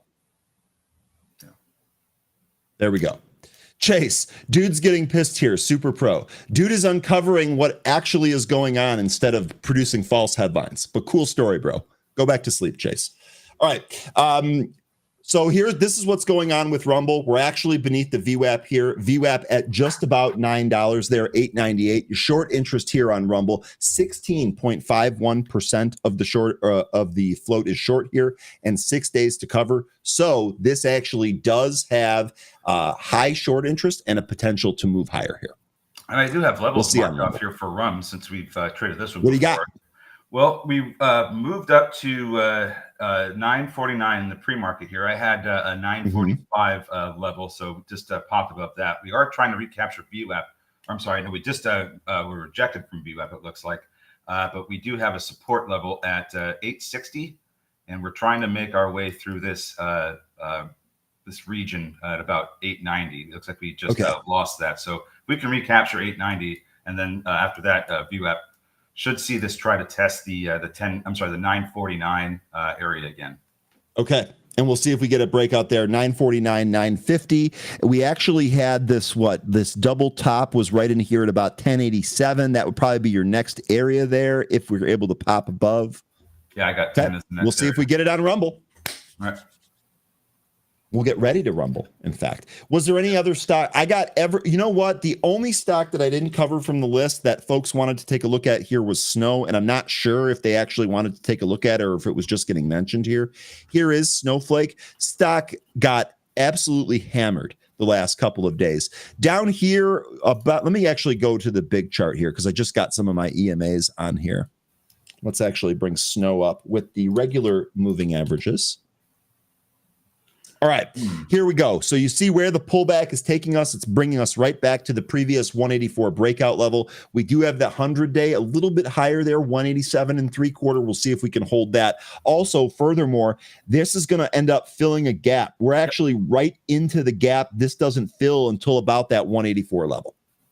Yep, I see that gap. I think 180 is going to be a support level. If that doesn't hold, you have the 200 and the 500-day SMAs as the next support areas. And then beneath that, it looks like you might get some support from about the 160 area. But we also have this trend line that we drew that I don't know if you drew it, but I started back all the way from November of 2021, drew through the high of February 2024. And if we keep going, this has been kind of a level that we pushed over, but didn't really break out of it, just kind of pushed over. So if we come back in, I'm going to be looking at this trend line here as support. And that would mean that the price could come down as low as about 125, 130 in SNW. Sorry. Okay. Really good breakdown there. Markets open. Let's get this show on the road here. We'll flip over to the main workspace and see what's going on. EQ, one of the big ones. Smoke Tuna mentioned in this apparently from last week. Tuna, do you think EQ challenges the high from last week? This was what, Friday? This wasn't. So the 2 weeks ago, do you think the 136 target there on EQ in play here? By the way, VFF, this is the one pot stock that EKS was talking about. Another move higher here. 240 looks to be the top there, or the intraday top there. That's a nice gap.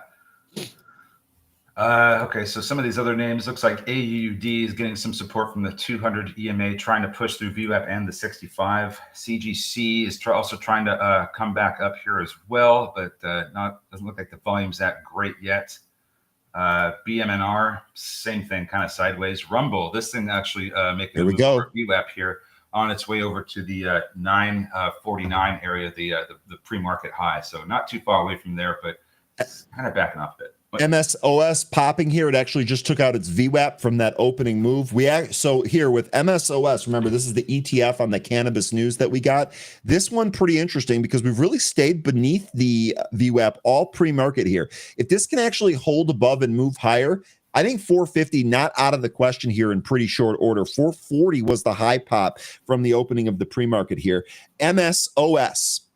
Good morning, Florida Yacht Insurance Guy. Welcome. You have a trend line here in MSOS starting from that 440 opening at the pre-market, draw it through the next high that you see at 805. And we're challenging this trend line right now.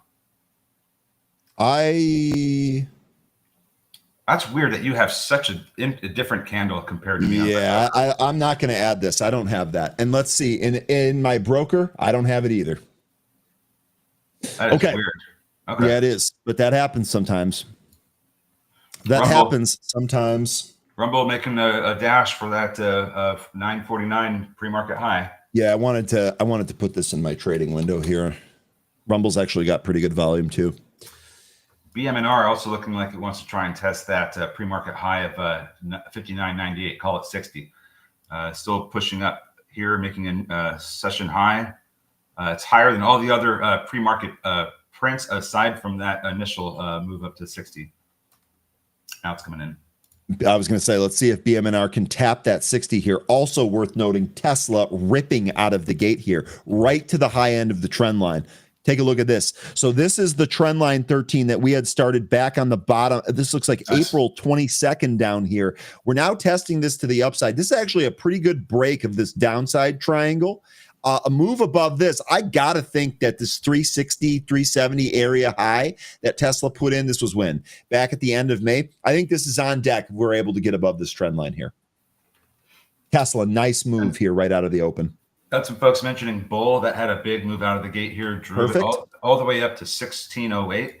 I would probably think that this move is on the crypto in 401ks. I think that would be something that you would see move with bull, because I think they offer. I'm pretty sure they offer retirement accounts. Hold on a second. And then really quickly here, we're also dealing with a trend line that I did not extend, but I will extend it here today. Here's the trend line that we're looking at. We basically popped above that. We want to see if we can hold above this, or if this comes back in. Bull looking pretty good. What do you got? So yeah, they do the traditionals, Roths, and rollovers. So that they could roll over into a 401. Perfect. Or a 401. Anyway. So yes, they do offer that. I think that the crypto news into 401ks and retirement accounts, probably the reason I think that we're seeing this movement here in Webull. Maybe Hood is doing the same thing. Let's see. What's up, Hood? Nope, that's going down. So an inverse relationship there. Now, weren't we near that high? Let me bring my that could be here. it. Then it's just so super center, and we're actually filling a gap here. Here, so this is exactly what I thought. So Hood pulling back a little bit here. It's actually still green, just keeping that in mind. But we are basically testing the top end of that trend line. A little bit of a pullback here on Hood wouldn't actually be terrible, especially if we were able to maintain some of that strength and maybe move back to the top end of the trend line. We'll see. I'll tell you what. Just looking at this, it looks like Hood should probably pull back here. Okay.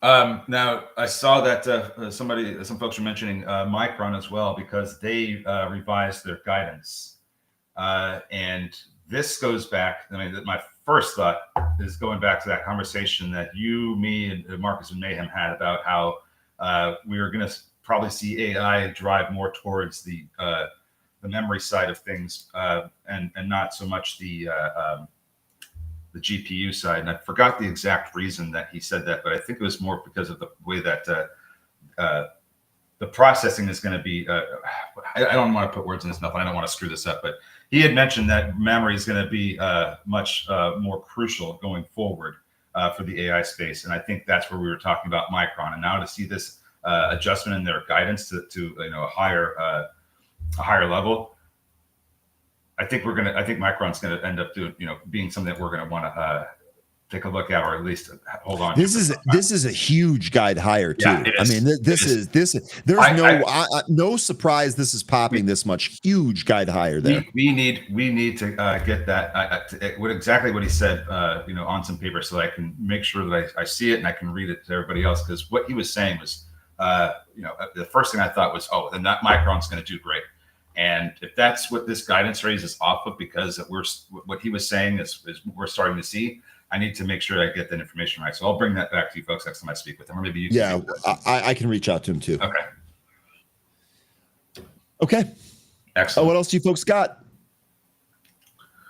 AUUD getting mentioned here in the chat. How are we doing on AUUD? Maybe a VWAP cross here. We couldn't get through it the first time, so we actually had a volume pop that brought us to the VWAP. Really couldn't close above it. We'll see what the second test does here. By the way, Rumble pulled back to its VWAP and held there.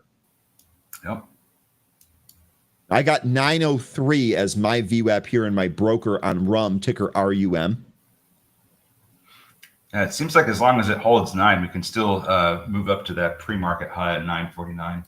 AUUD, this trading up here, 373 is the VWAP, currently at 363. Ondas also sunk right out of the open, but that's getting bought back here. I'll tell you what, this stock is actually starting to trade a little bit differently. These big pulls are getting bought, at least partially.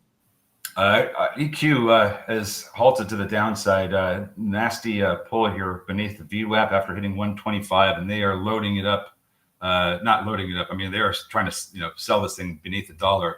There's a lot of sell orders appearing underneath the dollar, not as many buy orders. So I'm concerned about this losing $1. It looks like this once it opens, we might get a flush, and then there might be a buying opportunity then. But I'm not going to jump into this thing. Okay. BMNR, this is another one we were watching for a possible move higher here to break of 60. Look at that. We are trying to break out of that pre-market formation. Your 60 test coming here on BMNR. Also, Rumble, which held the VWAP, tried to go back towards the intraday highs, but got rejected. So far, it is holding the 200-day. Got that value at 895. That would be one of those levels that I do not want to see give up here on Rumble today. And your MSOS, this is, I know that you couldn't get that trend line on there because we've got some differences in our charts, but moving over the trend line that I have, above VWAP now, looking for the pre-market high of 440. We're at 425 right now.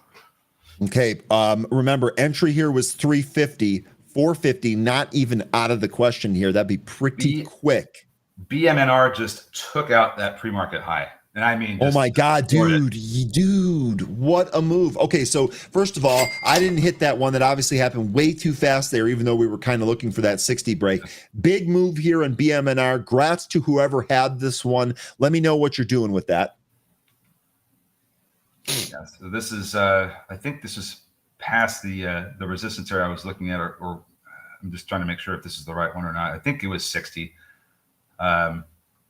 So looks like Soundhound. This is a good mention here. I know. Sorry for interrupting. 13. Soundhound spiking out of the open here. Wow, spiking. Yeah, what's the next target on Soundhound? You folks that are on Sound, SOUN, what's your next target here for a trade? Because this, so we're actually in the previous range here that we broke down from. I got to have 16 and a half, the top end of this range. You folks tell me where the resistance area is. Rumble, by the way, testing 925. Watch Rumble if you're looking for a move higher. 1550 is what I got as the next resistance area. And then after that, 17. I could see that 1550 has the largest concentration of sellers right now. So we blow through that, we could see some pretty big moves up through the rest of the $15 handle into 16. Okay, 1550 to 16, your target there on SOUN. Webcoin says 1675. Okay, Will says 16. Let's go. Let's see if we get that. Kathy, dude, sold 50% of BMNR at 61. Kathy, I tell you what, you actually, I believe, were the one that was asking to look at this earlier here this morning. Really good job sticking with it, Kathy. Awesome way to start your Monday. Man, this is awesome. You folks are awesome. Now, if we are going to continue to get a repeat of the way this market trades, then we may end up selling later today. So just keep that in mind. And actually, 13, we've kind of moved down from the pre-market high there. But I had broken down SPY. I said that we didn't yet get above 640. That's definitely going to be a key level here. But if we don't have the strength to do that, maybe watch a back test of your 20-day. I think I had that down around 632 or so, 631. It's just that so far this month, the way the SPY has been trading is that you get this red day, green day, red day, green day trading action. And what happens is that you'll have a green day, okay, it'll close. And then the very next day, the price will open higher than that close, but it'll close beneath that previous day's close. And then the very next day, you have the green candle that opens in the real body of that down day, and then ends up closing higher than that red day's open. So that's just the way it's been trading all month so far. And today, this morning, since we opened higher than Friday's close, we're still repeating this pattern. So until that changes, this just seems like it's what the market's going to do. So that's just, we just need to get a break in that pattern. Real quick here, Rumble did pop higher here. New high in the regular session. 950 pre-market high is next on deck here for RUM, ticker RUM. Good morning, Amanda. Oh yeah, so 950, that level that we were talking about, the pre-market high. Yep, that's next. Getting asked if Webull is going to go to 18 today. I don't know about today, but 18 is a level that I am expecting it to go to at some point soon. It's been very, very well behaved with mirroring the price action that it had on the way down as it recovers here. So. We already got our test of 18 last month that backed off. Now we got some support from 1350. I'm looking for another test of 18 coming soon. Maybe it could happen this week. And the next test on 18, I believe we should see some closes above it. So we'll see if we end up getting that. CGC struggling with its VWAP here. I'm just going to run through some of the tickers that we were looking at earlier. Here's Bull. This is still ripping. Oh my gosh. Bull right through that trend line, ripping higher. Several of you are mentioning TEM. This is Tempest AI. Tempest AI spiking out of the gate here. I think 66 might actually be your next level there on Tempest if that keeps going.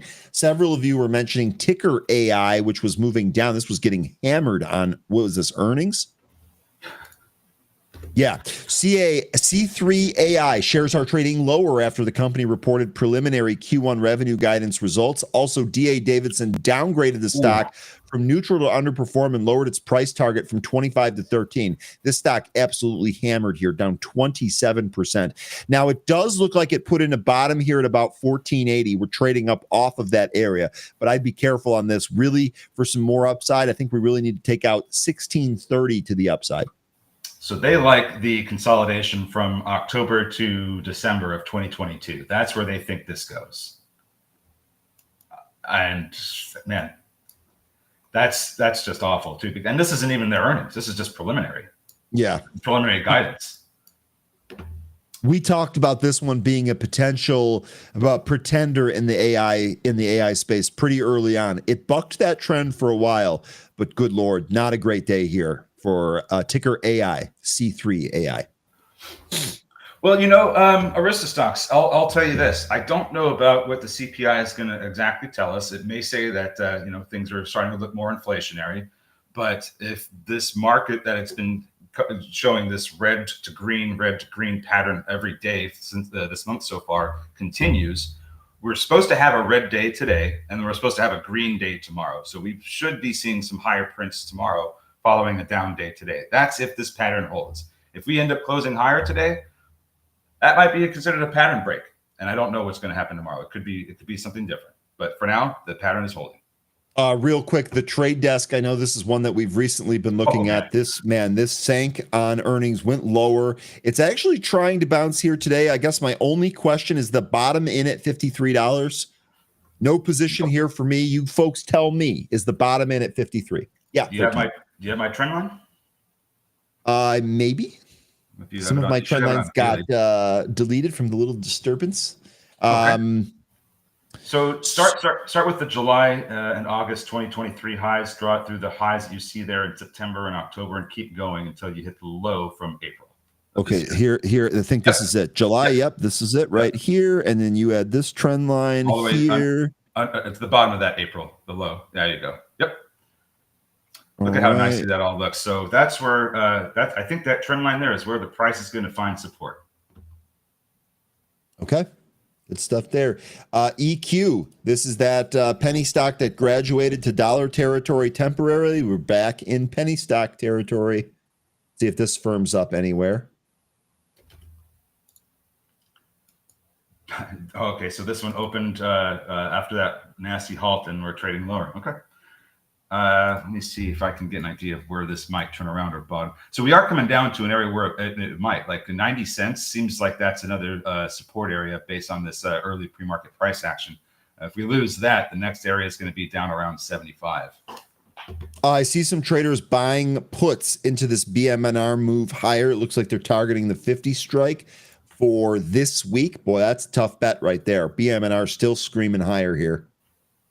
Tesla, speaking of still screaming higher, Tesla at the highs, literally right at that trend line. We'll see if it takes it out. And Rumble showing signs that this may eventually tempt its 950 high as well. Ticker RUM on that. Getting asked about thoughts on UPS. Looks like we did have a CEO buying 1 million shares on Friday. CEO. I'm gonna put UPS up here real quick. 13. Okay. I'm gonna step away for just 1 sec. I'll be right back. And I know the concern was UPS and Amazon going their separate ways. I'm taking that as more of a positive. UPS wasn't making very good margins at all with by shipping to or for Amazon. So I think we're going to see better margins as a result of this, and it's just going to take some time. Dividend's pretty attractive right now, down at this valuation. It's over 7% yield now, which is great for the company. I don't think it's ever been that high. But this, for me, this is going to be a long-term hold. So I'm not particularly concerned with, what it's doing right now. If it goes under 82, I believe is what the number is, it'll start trading at 12-year lows, and that'll just make it even more attractive to me. I don't think this company's going anywhere. It's going to be a long-term dividend play for me, but for now, it's just got to get its footing and turn around here. It looks like we're trading a little bit higher today too, which is nice. Bull and Humana financing your IPO knife catches. Would you be careful there? Because I know that when it comes to you, Crocodile Dumb, you're going to be like, "Ha, that's not a knife," and you'll catch it. No 100% movers. Yes, you're right. No 100% movers today. That's awesome. The new blender, great catch at 86. I think that's a good price. MP good like USAR. You tell me, Robert, is USAR getting anywhere near the amount of money that MP is in terms of investment for REs? Because it seems like everybody wants a piece of MP now. And I don't know if they have a bigger operation or not, but it seems like they do. This is moving in sympathy with MP, but to answer your question directly, no, I do not believe that the investment is even remotely the same. Yeah. sped up 9%. So I guess it's kind of moving on the back of BM&R. Is that kind of the thought here? Look at EQ getting some footing here at that 85, 90 area, 90 cent area, trying to turn around here. EQ is not for me. It's a penny stock. So if this is something that's good for you, maybe take a look at it. It could pop up to $1, but I don't know that it has the strength right now to recapture $1. You could see rejection there. Which is also around VWAP. So just be careful with EQ. I think if this does end up going on to lose 90 cents, you may have a better opportunity down around 75. SBET on this spike did move back above 26. That was a previous level that we had identified. And congrats to anyone that was on NBIS yet again here this morning as we are through Friday's intraday high that also kind of lined up with the pre-market high here today. NBIS, pretty good volume out of the open here, 75 now. Awesome stuff.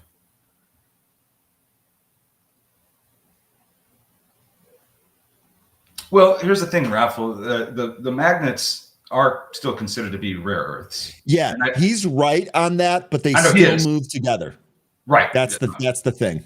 Yeah. They do move together. Yeah. BTAI under the big day. Soundhound shorts are toast. You're thinking about it, looking at AI. Soundhound is bull flagging up here. We highlighted the short interest that exists on this name. Just a quick reminder on that. 33.21% of the float shorted here. You're right to be looking at that short interest here. 2.33 days to cover. So we'll see if that maybe mitigates a little bit. This bull flagging up here. This would be cool if it got a nice big move through 1550 where the resistance is. Man, this thing went right to that level. I've had this line marked off here for I don't know how long, but it's still trading at so you're saying that the charting we're doing is not witchcraft and makes sense. Got it. Right. Got it. Tesla here still higher on that second leg. I'll be honest with you. I didn't necessarily have a target for Tesla here today. Is anyone trading Tesla actively right now? Because this has been a pretty good move. We're right at this trend line. I'm just trying to get an idea of what people think here on Tesla. And everybody that's in Tesla, you tell me if this is why we think it's moving here, because for the first time in a little while, it seems like Musk has been talking a lot more. And when he's been talking, it's been about Optimus and how he expects Optimus to be a even bigger revenue generator than Robotaxi.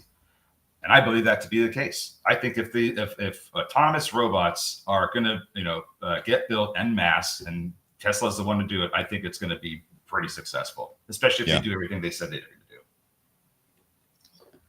Check out AMD and NVIDIA. Oh, okay. So did you end up talking about how the U.S. is getting a 15% cut? I did. Okay. I did. Yeah, we talked about that news breakdown here today. We covered some of the back and forth on it as well. Obviously, Peter Schiff is extremely worried. Oh, he shook his fist at the cloud more than I've ever seen him shake his fist at the cloud. So we also highlighted the Kobisi letter, which did a pretty good breakdown on it. If anyone is looking for the links to any of those threads and ancillary information, here is that link in the chat for you. 13, you got any thoughts on this? On which part?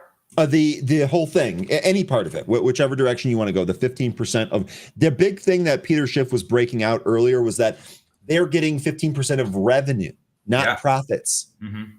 And that's the big concern. Margin problems for the companies, if that's the case. That's going to hit their margin. Possible margin contraction on that. Yes, big time margin contraction. So that would be the big concern for me. VFF having a great time here, coming up to the resistance at around $2.35. Seems like that's about the resistance area here. But as far as that, 50% of revenue going to the U.S. sounds great for us, but there are so many bad things that can happen out of this. I think this is something that we need to kind of not this is one of those 13. I'll give you a knee jerk if you ask me, but I kind of want to see how this shakes out here, because I'm with you on that. It feels good for us initially, but I worry about maybe what some of those other tentacles are going to lead to later on, and I don't have an answer. If I did, I'd give it to you. Let me talk among some other folks here and get some other information that I'm probably not seeing here. But I do have a lot of concerns already with the way this is, because we're trying to think of the word, because we don't typically. You don't want a country to tie a company to policy, in this way. I'm trying to see if I'm trying to get these words out about why this is so problematic. But let me just gather my thoughts, and I'll come back here another tomorrow or something and see if I can spell it out there. But there's a lot of concerns that I have with this.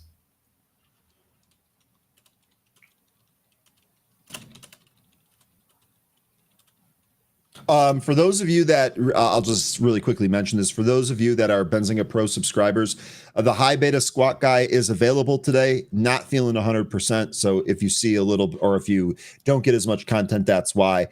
Still there. Everything's working. Everything's fine. Just letting you know.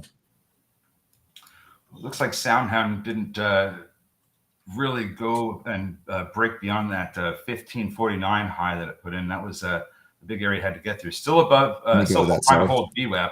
But if we start trading down here and lose like 1450, I think this is probably going to end up coming in some more. We need to start turning around here if we're going to see a resolution of this bull flag.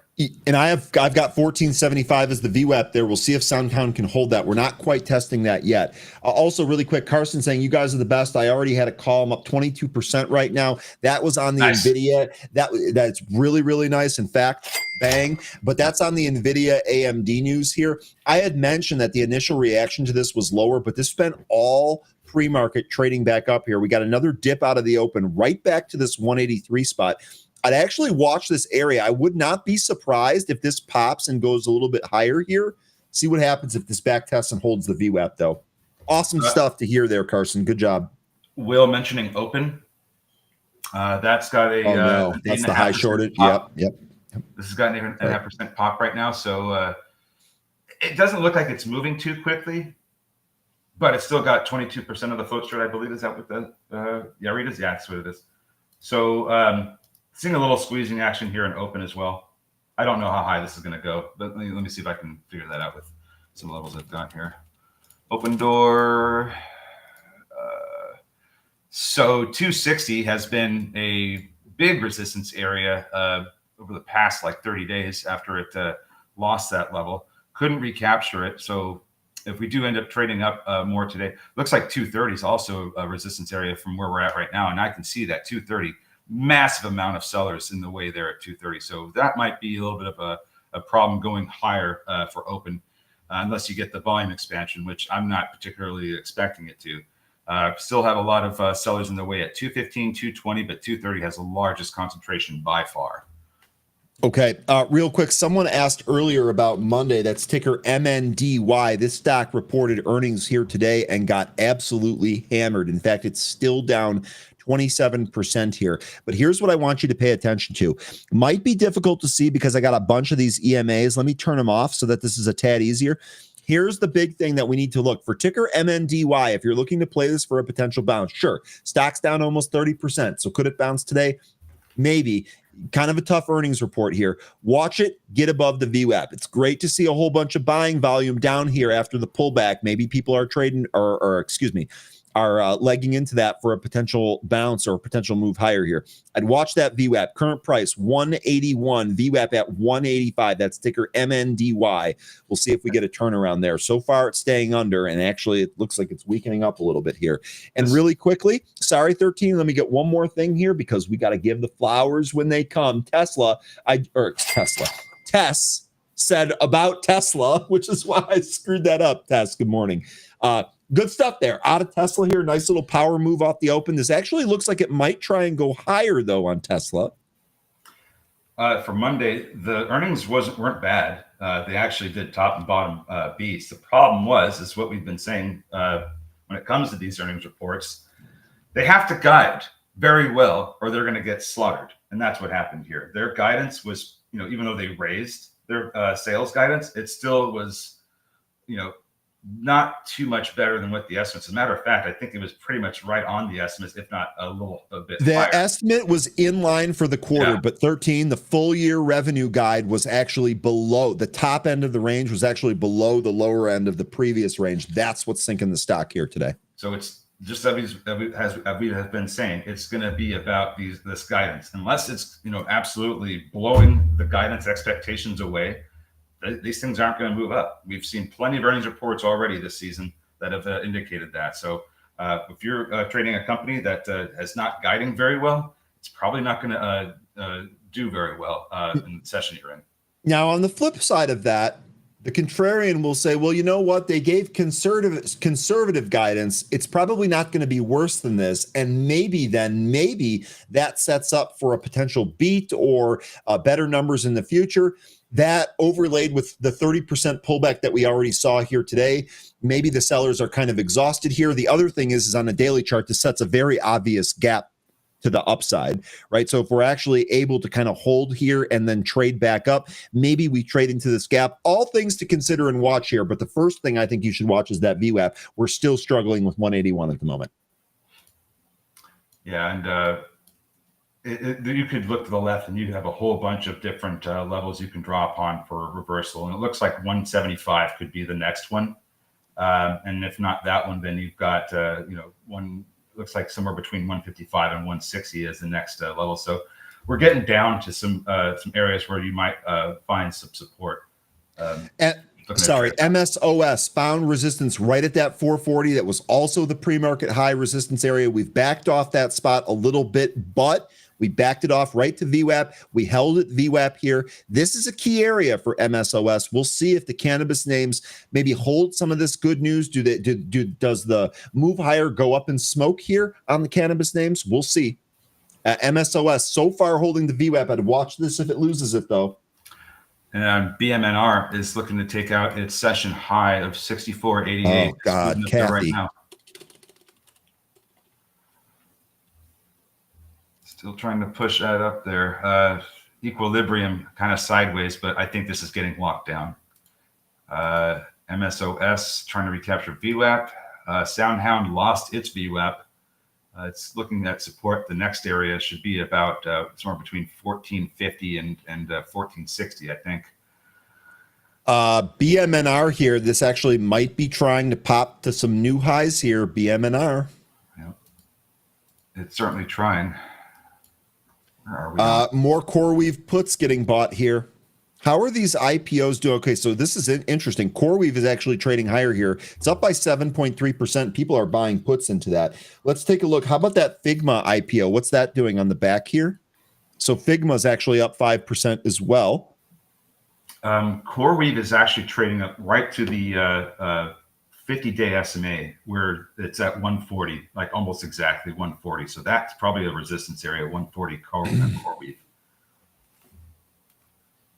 We might see a situation where this pulls back off of the 50-day SMA, but still holds above the 20, in which case I would be watching for the next move up to the 50 to be a potential breakout. But that's going to be days away if this rejects here at the 50-day SMA today. Okay, we'll see what we get here in CoreWeave. Seeing some Chewy calls get bought here. That's interesting because Chewy's really been on kind of a slide recently. Looks like the last couple of days we finally have some upside here. Okay. Looks like some of the downside that was just happening is reversing. Let's see if this has any follow through. Yeah, I'll tell you what, we actually have making a series of higher lows here on Chewy. This would be a pretty good bounce spot. No position for me this time around, although I would love it. Let me know what you folks think here on Chewy. Is this a good spot to buy it? You let me know. So SBET just went beyond the pre-market highs of today, and we are looking at some highs. I'm sorry, some level. We're trading at levels we haven't been in since last month, about 21st, 22nd of June.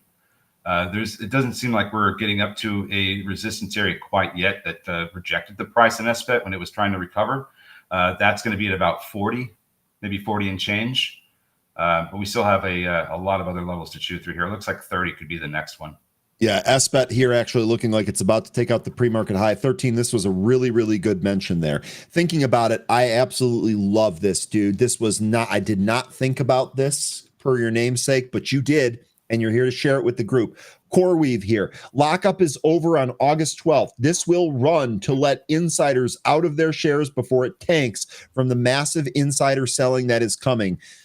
Thinking about it, I so appreciate you having your look on or having your eye out on some of those days here. If we consult the IPO calendar, I actually have the insider lockup day here on November 24th. But there might be another lockup, or maybe that was changed. I don't know. August 12th, though. What is that? What lockup? What day is that from the actual IPO date? CoreWeave also, thank you, producer. This reports tomorrow after the market closes. And MNDY, maybe that bottom is in. It's not above its VWAP yet, but it's trading up towards that 185. MNDY. Oost, this was another one that you folks were mentioning here. This is a nice move out of the gate. I'll tell you what, this has been a huge winner since this was originally mentioned by our group at like an 11 handle. Actually, it might have been single digits. Nonetheless, here, it's almost a triple here. Looks like 32 would be a next upside spot here on Oost, O-U-S-T. Okay, so regarding CoreWeave, you know what? I'm just going to send this to you because there's an investors article that talks exactly about why it's not September 24th. Thank you. Okay, can you link me that in Slack? I am sending it to you now. Perfect, because I'm going to send that to the news desk. Thank you very much. Mm-hmm. Great catch there, thinking about it. Appreciate it. This is why our chat is just so effing awesome, dude. Let's go. And now I'm going to get pro updated from that. Bang, bang, bang. Brim for breakfast is saying hurrah. He wants to take a look at HURA. I'm going to pull that one up. Brim for breakfast. I kind of like that handle. This thing is kind of on a tear right now. Just moved through its 20 and 50-day SMAs, just hit 3. Let me see what I got here on the 5-minute chart. Okay, so this thing just blasted through its VWAP and hit 3, coming back in, got some support from VWAP. Where do we go next after 3 if this is going higher? Wow, 3 has been a resistance area. It was in the after hours on the 23rd of July and the 28th. Second here, see where we can. Bear with me. Okay. Oost in Greek is Argo Fur, get the hell out of here. Every time you say it, I laugh. So every time I say Oost, I'm basically saying get the hell out of here in Greek. Did I get that right?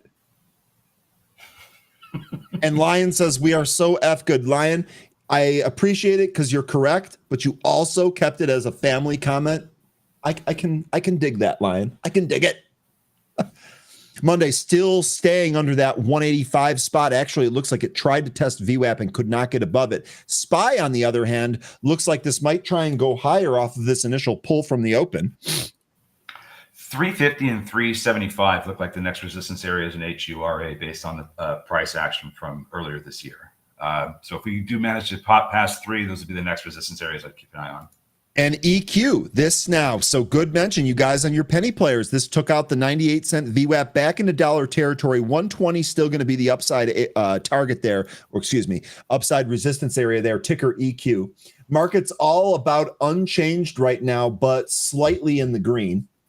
Oh, and Brandy, if you're still out there, were you able to figure out the morning update thing? Let me know. Carson, good stuff there on AMD. As a reminder, we cannot advise when you buy or sell. We can only talk about what we see here.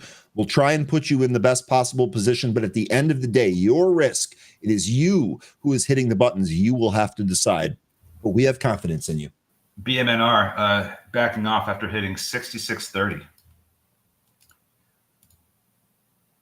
EQ popped up to that previous resistance area around 110. Looks like the high of this candle is 109.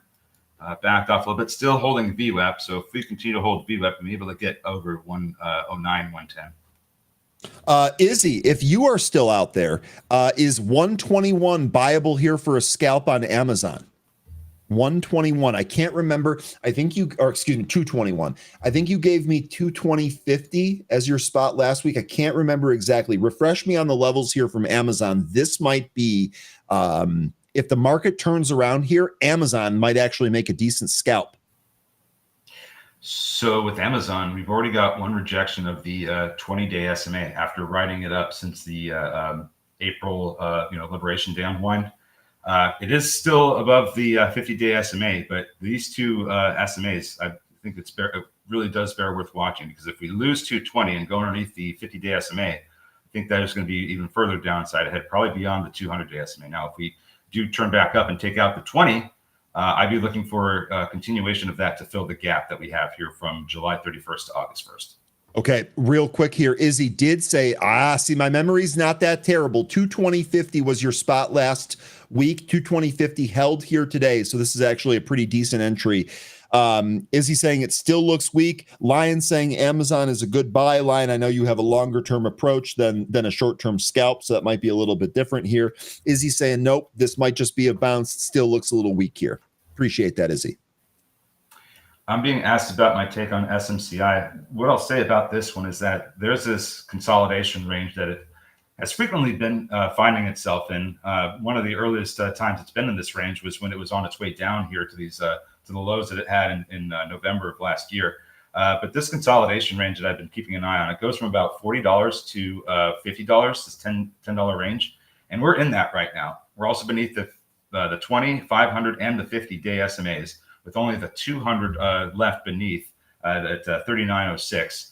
So if we continue down in this consolidation range, I'd be looking for some support from the 200-day SMA or the $40 level that takes us back up and starts trading to the upside within this range. But I think you're going to need to have a piece of news or some kind of catalyst attached to this to break out of this range at this point, because what put us back in here was earnings, I believe, right? We just had earnings with this one not that long ago. Yes, SMCI. Yes, correct. And so and then if we look at, so that was on the 5th, and then, so we had that. And then the very next day, it was down in this consolidation. So it's going to take a catalyst of that nature, in my opinion, in order to break back out of this consolidation range that we're in. And if we continue lower, I'd be looking at that 200-day SMA as support around $40, $39. ALB really quick pulled back from the trend line. It tried to peak above that trend line, but couldn't hold above it. I would still watch this spot here. I have that value intraday here at about 84.25. That was a nice gap up. But this, that trend line has been massive. Yep. And huge. As soon as we start closing above that, I think that's going to be even bigger for the stock.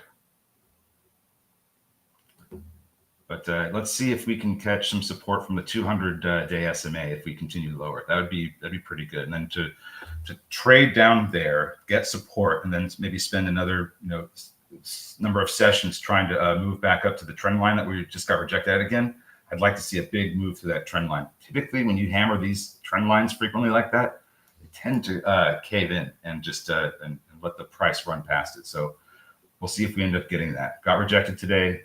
Let's see what happens the next visit. MP breaking this upside trend line. This is actually, this pulled back beneath the trend line. Looks like it's retesting it or setting up to retest it on the backside move here. MP, I would say if this holds, it might still be okay. Oh my God.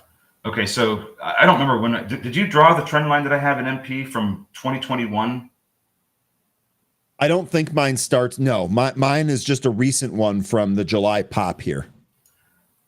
Yeah, Let me see. Let me see if I've got the data here from 2021. Yeah, I do. I think this is what you're talking about, right? The highs from about March and then April of 2022. yep. Draw a Right. trend So line. right in here, and you're talking about this right up here. Yep. And I That think gives that us a couple of trend lines to take I a think look at. that I think yeah, we have a trend line that's in the way where you can see the price, but we are really close to that trend line. So that's going to give us looks like it's going to be at about 87. That this is going to that the price will be when this hits the trend line, and we'll see what we get off of that. Now, let's say we get 87 real soon, like real soon. I think that would be perfect for a pullback because this thing is super extended. RSI is at 80 and a half, 82 and a half. Hitting that $87 print and then backing off heavily, I think would be great. It'd be great for the next setup. EQ here really quick. That penny stock, this knifed again. This is halted to the downside. Several of you are still waiting on another move here in sound. This is possible short squeeze move higher. We're trying to bust out of the bull flag, that top area to look at here, 15 and a half. 1550, yep. That's the one.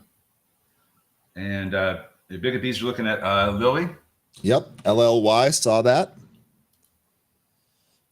Nice little bounce there. How does I know you were talking about UNH. I didn't see what that was trading at today. Okay, so that's back above 255 right now. Nice little gap up too, by the way. But let's see, we're coming up to a little bit of a resistance area at about 261, and then you have the 20-day SMA at 268.06. That could also be a resistance level. So we'll end up seeing what we get out of that. But we're still, we're still like $10 away from that moving average. Sound is stuck in the channel. Well, we only have this 1 5-minute candle that's up in this area right now. We did get a back off from 1550 once we hit that. It seems like the sideways action has been taking place more around the 1485 to 1505 area. We're a little bit above that, but this is a kind of a small range. So I do get what you're saying there. We just need to see the next move be a breakthrough 1550. Otherwise, I think we're going to come back in. Raffles asking AXL. Sell H. This is right at a resistance area for the last 3 sessions here. 53 and a half. I'd even extend that to 54 if you want. Key area here for sell H. This is interesting. So what's the thought here? I know that this is automobile. Oh, okay. This has some high. Sorry, which ticker are you looking at? AXL. AXL, pulling it up. This is the highest short interest this company has had in its history, it looks like.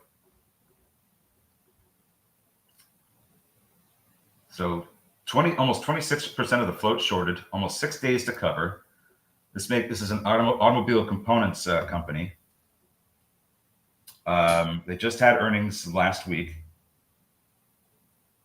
And well, let's see, did they blow their guidance out of the water? Narrows. No, it looks like they narrowed. Well, they raised their sales guidance, but it doesn't look like by much.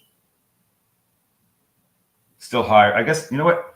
I take that back. Then when they raised their sales guidance, the expectation or the estimate was 5.77 billion, and they raised their guidance from 5.65 to 5.95 up to 5.75 to 5.95. So that's going to place the majority of guidance in the higher end of expectations. I'm sorry, the expectations were like kind of on the lower end of that guidance. So I think that's why this is doing so well. That could be one of the reasons. Now I don't know if there's something else happening with maybe tariffs, or if this is even a company that's based in the U.S., or if they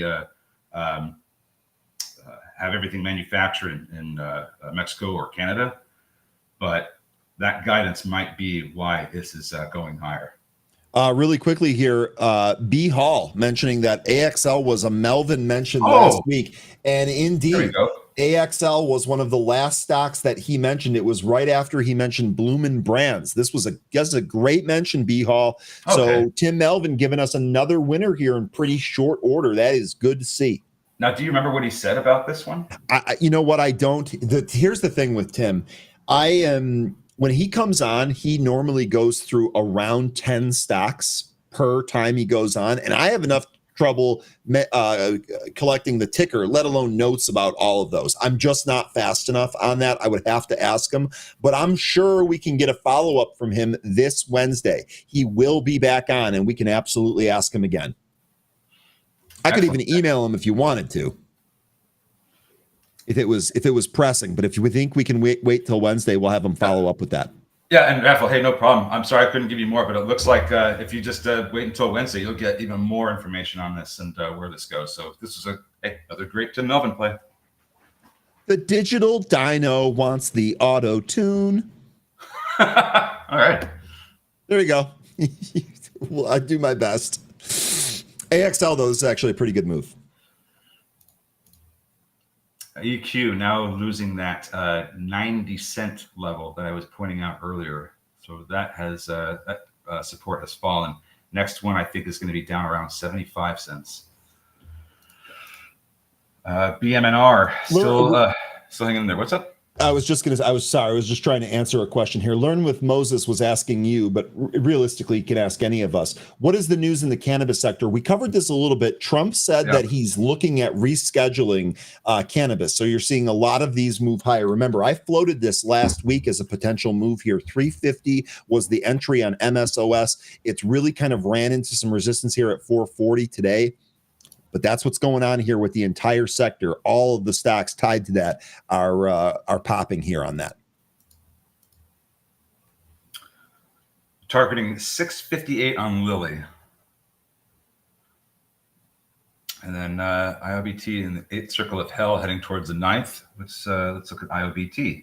You know what? Really quickly here, this is a really good mention from Zach. Zach saying my Tim Melvin watch list is larger than all of them. So one of the things you might want to do, you actually might want to create a watch list here with a lot of those different stocks that he's looking at. If you have Pro, you can create an active filter out of that watch list. But this is actually a really good way to stay on top of all of Melvin's. What I've done is I've normally taken them here, and I have like in like my own like notes channel in Slack, I have all of his recommendations kind of sorted. I almost want to say that, but a watch list, that's actually a really good idea. Stick them all in a watch list. Then you can actually use that as a filter. Yeah, I'm looking at IOBT. There's a little bit more headlines coming out, but it seems like they're going to talk with the FDA later this year regarding these results. And I know that I'm sorry, I forgot who was mentioning this earlier, but the result of this phase 3 trial where they narrowly missed the significant statistical endpoint is, I think, the reason why you're seeing this go down. But if what's happened in Europe, the studies happening there are going to be good enough for the FDA, then I think that's where you're going to want to keep an eye on when the FDA is going to speak with this company later this year. What's up? AMD? AMD is what's up. AMD here. And I think there's your one-up video game sound. AMD, this now green, great move here. Carson, how are you doing here on AMD? Because you must be absolutely killing it with this as this continues to push to highs. Just because you asked earlier, just kind of reiterating something that 13 and I talk about when we see one of the stocks that we're looking at on the day move in the direction that we had hoped. By the way, NVIDIA, watch 183 there. Maybe raise your stops on whatever position it is that you have. If you're unsure whether or not you should take gain, maybe make sure you lock some of that in so you don't give it all back. The worst thing here is looking at a bunch of green arrows only to come back and see those green arrows have evaporated. We definitely don't want that to happen. Someone else was asking me a question here about a space stock, I think. Okay. I could be wrong here real quick. SBET also trying to push higher. The current high is 27.67. Trying to bounce off the 9 EMA and move up to that level. We'll see if we end up getting that volume. Not as great as it was. We are getting pretty close to that 10:30 time when we really do see volume leave the market. So, and as it's been pointed out, no 100% runners today. So take all those things into consideration that we may not get some follow through here. By the way, Soundhound, knock on the door of those highs. EQ was your 100% runner, but it gave it back. Izzy was asking me, the Galaxy is up, ticker GLXY, Galaxy Digital. Do you still play that? No, I'm not in this. I played Voyager. We took the loss on that after the earnings. It was small, but it just really kind of sucked we'll wait for that to bottom out. I still kind of like the thing there, but they're too much of their revenue right now is tied up in classified stuff. They're still in the quiet. I mean, it's not ready yet. Voyager not ready yet. Not in either of those. No, and you're looking at Voyager today. It's even lower than it was on Friday. Yep. I mean, that's your first stop is your best stop. Yep.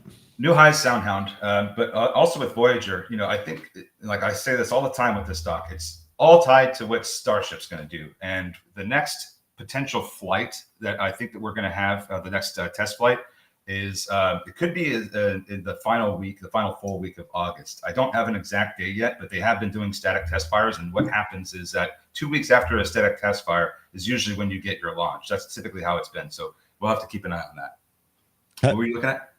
Soundhound here did snap that 1550 as it resolved higher out of that bull flag. Jane says, ASTS, I will be glued to the computer at 4. That ASTS reports their earnings after hours here today. Good luck, Jane. No position for me. Good luck for you. Oh, wow. Right down at the 50-day SMA, trying to get a bounce.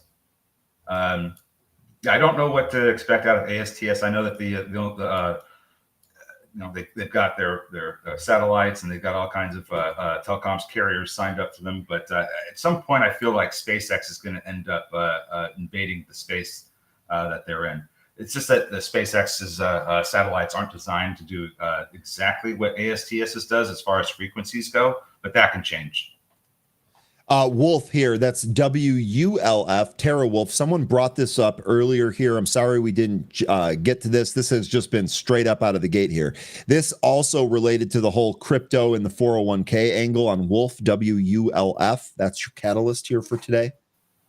NASDAQ actually at the highs here. SPY backed off its pre-market high. Same with the Dow. Dow's actually at the lows here, but NASDAQ doing all right, holding higher. And how low can then Voyager go, Crocodile Dummy? I mean, probably not less than 0. Yeah. But, I still think that Voyager's, all this movement going forward is going to be tied to the, unless they have some kind of financial instrument they need to do.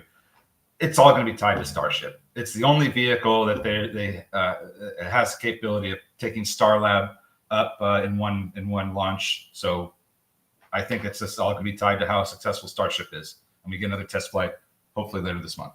Thinking about it, he finally gave this to me. Voyager needs assistant from the Kirk unit. I will keep trying this until someone gets the reference, LOL. Thinking about it, we understand that this is from the original Star Trek. We got it. And in fact, I think over the past week, I've twice called on you to reiterate this. And I'm not sure that you were around. So we did get this. That's a good one. I don't know. I think that was probably one of the worst Star Trek movies. I'm not gonna look. If you and thinking about it are gonna fight over which, we're not gonna fight. I just didn't like the first one. I liked the second and the third and the fourth. Those were great. Search for Spock.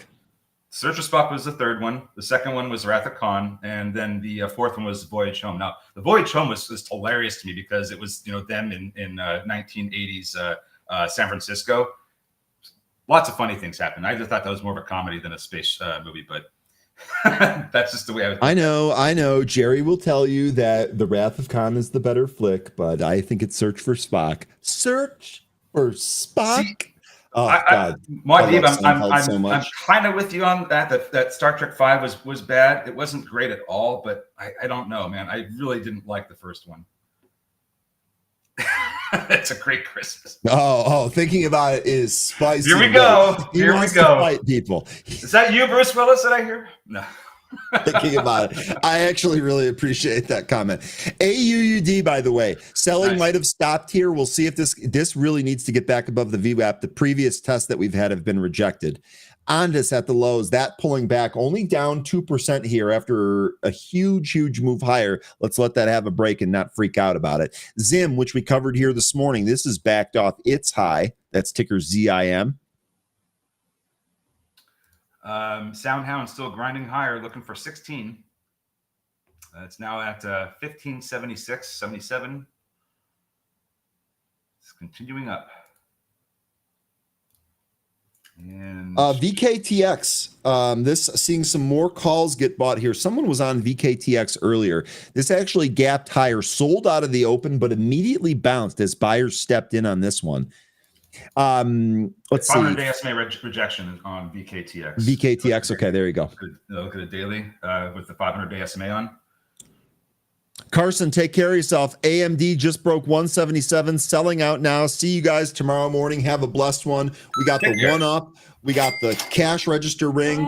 Chewbacca's pounding the door down because he's thrilled with how you did here today. Carson, we'll see you tomorrow, man. That's a really good start to your Monday, huh?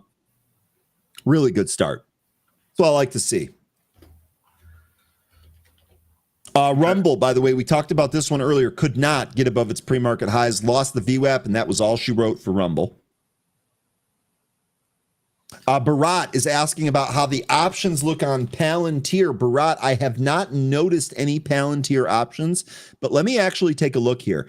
So we have puts, as far as the unusual options, we have puts outnumbering the calls here today. The biggest one here, it looks like a September 185 put buy. So it looks like an at the money put purchase here, just over $500,000 on that, 500 contracts. This to me looks like they're expecting a down move into September. Now that's interesting because we've talked about September being the worst month really for stocks. Palantir been a high flyer. Any type of correction means this position here is going to pay. The second biggest sweep here today, also on the put side, this for the end of August, same strike, 185. So it looks to me, from my eye, and again, I'm just assessing this based on your question, it looks to me like people are positioning a little bit more for the downside into September on Palantir, ticker PLTR. Yeah, okay, so I was just looking at what one of our viewers were saying about Big B's printing on Lilly. Oh, okay. XJDNHU says Microsoft CEO just delivered massive quantum computing news for Ionic. Now, I think you just copied the headline from a Motley Fool article, but even still, thank you for pointing this out because I thought it was only Amazon that had the news tied to Ionic today, and it looks like there is some news that we can, if we look at this article, that ties Microsoft to this as well. They're super bullish on quantum computing viability. And this is something we've been talking about lately too, about how it's not just 10, 15, 20 years away. It's probably 3 to 5. We need a tuna call today. I think he did. I think he was doing the victory lap on the EQ call from 50 cents last week. I think Tuna was pretty clear about saying that there wasn't a whole lot of really good looking things here today, if I'm not mistaken. Mm-hmm. Yeah, we are getting a little, coming in of the price in bull after hitting the 1641 high. Nice break out of this parallel channel, though, that we've been in for, let's see here now. How many days? 1, 2, 3 days. So yeah, it'd be nice to, if we can hold out of this channel and try to test some of these highs we were getting back in, if we can make our way back up to 18. So let's just see if we can hold out of this channel first. That would be the first step. IONQ, I think you guys were just mentioning this. IONQ, this spiked maybe on the back of that news. I don't know, but I'm seeing puts get bought into this. The October and the September contract, 45 and 41 respectively. So they're looking for some more downside from this 45 level here, IONQ. I'm not sure that that's going to go all the way down quite yet. Wow, this thing is over $45. Yes. Holy cow. It's been a while since I actually took a good look at this. IONQ, remember, this is the one that I was saying is probably best in breed for quantum. This is the one that Sylvia Jablonski really likes. She's on CNBC. She did say she didn't necessarily think that it's ready to really kind of go on a big run recently, but she likes this more than any of the other names in those quantum field. And it does seem like this actually is better or trades better than some of the other ones like Rigetti and such. Even though some of those other ones are also involved with Microsoft, Amazon, and those other big players in the similar quantum space, I think we'll see some of these quantum names continue to go, and some will probably just end up going nowhere because they we don't have the build out or the technology right now where they're generating revenue like apparently Ionic is or D-Wave is. Baron story over the weekend on IONQ from Robert. It looks like that. I think this is it. I think this is the Tip Ranks article covering that story from over the weekend. You know, we did have some directors recently selling on IONQ, by the way. And Ryan, that's a good point because that's kind of what Microsoft is also trying to do with their Majorna quantum processor. I think they're trying to also stack. So, I remember seeing that Rigetti is working with Microsoft. Let me double check that.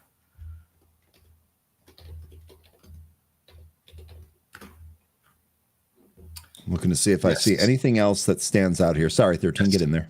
Microsoft to bring Rigetti superconducting quantum computers to Azure Quantum. So they are working with Microsoft's Azure Quantum service. So that they are going to be a player in that. Ionic and Rigetti, and I think there is one other one too. But some of these smaller companies are working with these bigger companies. BBAI reporting today. Isn't that one of the reasons why we have some movement here today on this one? Did they report this morning? No, it's after. No, it's scheduled for after the close here. This actually stopping at the 720 high from Friday, BBAI. This has been trying to get above its 20-day SMA since August 4th. We have prints on that day above it, but it's still closed beneath. Same thing with the 5th, 8th, and today. So we'll see how we end up today. But if we don't recapture that 20-day SMA, I think we're coming back down for another visit on the 50. BTAI. Soundhound, yes, it does look like this is at least a little bit of squeeze action so far here today. We are starting to see the volume kind of ramp back up, which is great on this move through that 1550 high. This now dealing with 16. Excuse me. Hit the wrong button, tried to mute myself from coughing, and it did everything wrong there. Real quickly, 13, what is your next spot here on Soundhound? I can't remember if you said 17 and a half or 18 or what the next level was here. 17? Okay. So we're $1 away there. Yeah. Yeah, and there might be some, resistance in between here and 17, but 17 is the next big level I have marked off here. I do see that there are some concentrations of sellers like around 610 and 625, 1625. But we can get enough volume, we'll be able to move through those. I don't know that we'll hit 17 today. It's just my next level, but this has been on a great run this morning. So I would keep my expectations a little bit tempered, especially this move that we've been going on. Let's see if it pulls back a little bit and finds some footing. If it does that, Moses doesn't want to hear that. He wants 20 and GTC coins here. It looks like this is all he's looking at here today. They don't want to hear this backing off. They want to see more. Okay. Fine. Just letting you know. Just letting you know what people are thinking here. I'll tell you what I would want to see. I want to see a move back down to 1550 where that holds and then turns around and takes out the 1603 high that we have. That is what I would want to see. I don't know if we'll get that, but I think that's the kind of price action that would help us get up towards the 17 print. Kamal is asking, how do we know what time trading resumes and when it's halted? So you're talking about when these stocks go into halts. They're typically for it could be couple of reasons. It's usually a volatility of the stock price, running on high volume, but it also can be halted for news. And depending on which kind of halt it is, you have the volatility halts going from, I think it's, Ryan, you're gonna have to help me out with this. It's like 5, 15, and then what's after that? 5, 10, and 15, I believe, are the automated volatility halts. That has to do with how much the stock has moved. And remember, there are tier level based on the stock price. I think anything after that 13 is a news halt. It's not based on a percentage. And I believe that the indices have a different percentage than individual names. And you will only see these volatility halts during the regular session. If it halts and it's not the regular session, it is almost always on news or some kind of upcoming headline that is going to move the stock. Yeah. The only reason they halt in the after hours is for news pending. They do not halt for volatility. That's correct, 13. No. Brad telling us that Trump is set to speak in 2 minutes, so look out for truth bombs. What was the topic? of what he's trying to talk about today? I don't know that I know that off the top of my head. Let's see. Also, SPEC coming up to the trend line. I'm pretty sure we drew this earlier this morning. That's going to be coming up to like 29 here pretty soon in SPEC if we hit it. It's going to be on the DC homelessness. Oh, that's right. Okay. So that's making DC safer. So what do we think? We think Axon body cameras, really the security. Just looking at it. Yeah. So do we think the security theme might move on that? Geo, Axon. What are some other names in that? Let's see here. I'm not sure. Oh, Kathy, that's right. There was supposed to be clarity on the gold tariffs. Oh, that's absolutely. Thank you, Kathy. That's a really good mention there. And yeah, hopefully they do. What's gold doing right now, by the way? Because that was down this morning on anticipation of them clarifying that. Kathy's right. Gold even lower here. So this is actually taking the next leg lower. Gold has been sideways since the Liberation Day unwind, really. I'm looking at the Gold Trust GLD, and even though we've had higher prints and it's come down and also found support at 300, it's mostly sideways. Do you see that in the daily? It's just mostly sideways. I don't think we're really having any choice of a direction yet. There you go. Thank you, Big Bees. I appreciate that. You're short SBET now, Robert? Man, really nice run here. So it's possible. I think for me, I'd want to see this tap 29 and touch the trend line that I have here. But we'll see. I mean, you could be right about right here being the spot. Open door now losing VWAP and giving it back. First thing that Trump is saying here, he is live. It is about DC, just like you guys said. Kathy will keep an eye for any news on gold. That might move things. So we'll see if any of these defense names, Axon, Geo, are moving on this. No, I don't think so. Yeah, I'm just not sure. Let's just wait and see what he's got to say. Maybe we're getting this thought wrong here with Axon and those. But let's just see what he says. There might just not be a trade-off this news too. That's the other possibility. Like, let's not force something that's not there. Mm-hmm. Right. Besides, when we have all this other stuff that's exactly doing great. Exactly. BMNR up 17. Let me see here. BMNR. I had that on my list. There we go. Tell you what, BMNR and Sound have probably been the two best movers here today, right? I think so. Sound was great, and so far it looks like was this the one that we were being? No, that was SBET. Yeah, so far Sound still kind of hanging out here. We're getting a little bit of selling, but this is what I was just talking about. What I wanted to see. If we get some selling, it takes us down to 1550, and we get support there. It turns us around. Maybe we do see 17 today. We'll see. And we are getting a pull here in SBET. So that going short there, great stuff. Looks like we are starting to get a double top. Would have preferred to see 29 print before we really started to sell, but let's see what we end up getting here. This could be the first of a few candles before we go higher. Do see that we could get support at around 27.25. So that's about 50 cents away. See what happens.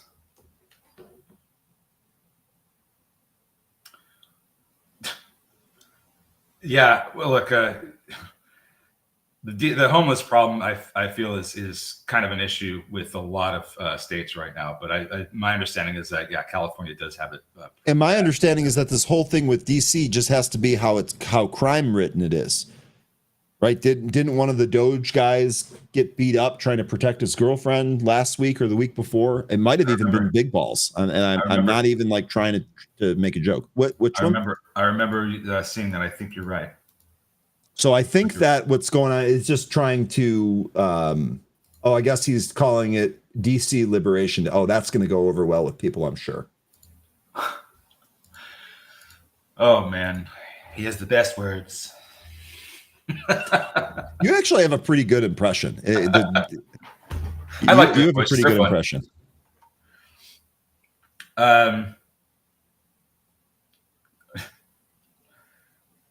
S-bet rolling higher. Well, currently in a red candle right now. We've got about a little more than 2 minutes left on it, but it isn't. It's getting a little bit of a lift here. We'll see. I still would like to see 29 in this before we really start to sell. Maybe I'll get my wish. Dude that makes his online handle Big Balls has created more laughs for the community than I could have imagined. Robert says, yes, it was Big Balls. That's funny here. Rigetti, by the way, I know we talked a lot about some of the quantum news here today. Rigetti, kind of a disappointment as that has backed off here. Soundhound stopped at 16, so that resistance area is still intact. I think you called 17 as the resistance area above it, if we take that out here on Sound. I don't think. Sean, sorry. I don't think Soundhound stopping at 17, but that's the next resistance area I have. So I think we could see some selling there. But at some point later on, I expect to move past it. Rumble here. So this is so far holding 850. I know we didn't actually get to 850 so far. Really, it's holding 865 here. To me, Rumble probably not great unless it gets above the VWAP. We're still waiting for 950. Some pretty significant resistance up there from today, and we haven't taken it out yet. So not sure how I feel about Rumble yet. Albemarle, this is another one that we checked in with earlier here. This is still beneath the trend line, but boy, oh boy, we're close. Watch how this closes here today. It was a nice move in the morning there. It looks like Open Door found some footing, is recapturing its VWAP and coming up to the resistance area at about 210. Looks like there's a bigger concentration of sellers at 215. We'll see if that can chew through that. Soundhound, here we go. Here we go. We didn't get down to 1550, but we did pull a little bit down to 1575. Looking to take out the high of 1603. There's a large concentration of sellers at 16. We take them out. We're going to probably get a nice pop up to 610. I see the same thing that you're mentioning here. I actually think the high print there, 1603, I can't see any size there yet. I'll let you know if that changes. I have a lot of sellers at 16 just standing there like over 50,000 and plus, just standing in the way. But, like I said, producer, I'm not taking the bait. I'm not taking the bait, producer. All right, it's hammering that 16 area. It just took a little chunk of it, but still a pretty decent size. Volume very low. Gotta be careful here, especially with this volume. It's still trying to chip away at that $16 level, though.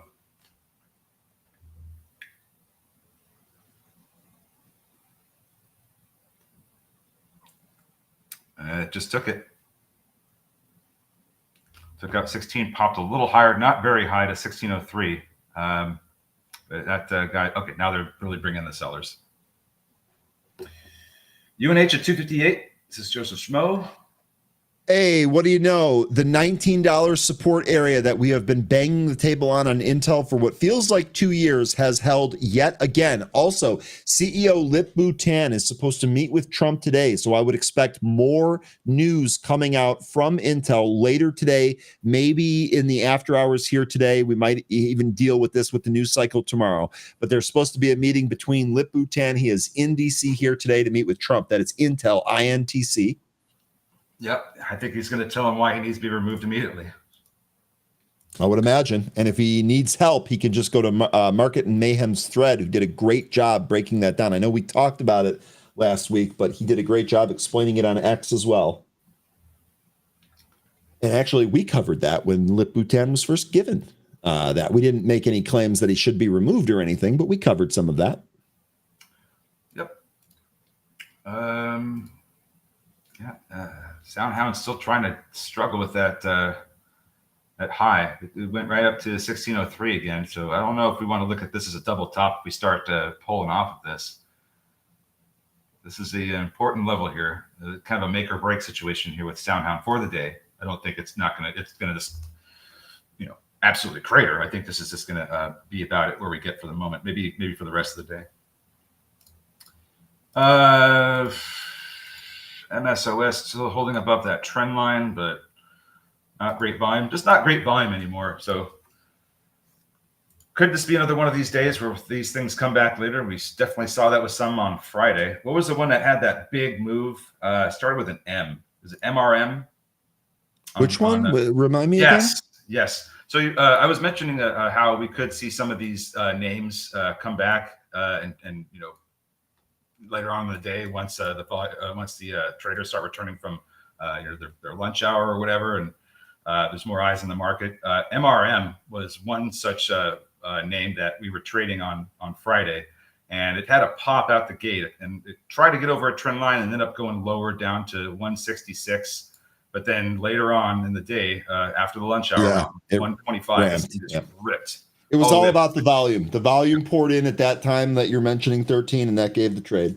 Yeah. So just like with yesterday, or I'm sorry, with Friday and many days before it, if it doesn't provide a setup or a trade in the morning, it has the potential to come back later. So don't take it off your screens, or don't think it's done. Just keep it on your radar and see what we end up getting. Do you provide trades? Great call, Ines. That 28.26 was the top there. We are losing the 9 EMA at the moment, making our way down towards VWAP. TTD, this still looks like maybe that bottom is in there at 52. TTD holding here at 56. And yes, that's right. This had a high the one that we were just talking about, MRM, that had a high tuna score. Unfortunately, the show was only in the morning, so we couldn't take the victory lap on that one in the afternoon. But you were right; that had a high tuna score. It has come in today, and it did come in after Friday, but it found some footing at 210, and now it's rising again. It's up in the 240s. So, what are you thinking here, Tuna? You think this is going to come back? Do you think we're going to get back up into the 3 area? Let me know. Izzy here mentioning Uber really quickly. Uber, just looking at the unusual option flow here. Indeed, all of the unusual options per Benzinga Pro are on the call side here. They range anywhere between 87.5 and 92 or 95. It looks like. Actually, it looks like some of these might have been the 75 calls. So it does look like there's some unusual option here for Uber. Really, this needs to get back and test that trend line. I've got that at about 95.5. Here's what the trend line looks like on the daily, right? So Uber basically at the top end of this range here. I wonder if this will pop, or maybe if this will start to form a head and shoulders on the daily. Mystic and meditation music. Hello. And the reason it's down today is because they released preliminary Q1 revenue guidance below estimates. They also received price target lower. They slashed performance from neutral to underperform by DA Davidson. So some analysts are guiding this lower, or expecting this to go lower. They're giving price targets of $13. So not a lot of great headlines that are coming out of this thing today for the ticker AI. It's all from the beginning of the preliminary Q1 report. Yeah, so as 13 mentioned here, Davidson downgraded this, gave it a $13 price target. Needham reiterated a hold and didn't have a new price target. Those were the both new items here from today. Not good for AI here, down 24%. So that's why that's no good. Now, this did hold its pre-market low so far, so we've bounced a little bit. I understand there's now a gap created above, so maybe that gets attacked, but I'd be careful with this one. Yeah. What's looking good at this point here? Maybe CoreWeave, actually. In fact, they're showing a daily chart here on CNBC. CoreWeave looks like maybe another move to 150 in the cards if this keeps going. Just keep in mind with the information that was provided here today, courtesy of, was it Thinking About It?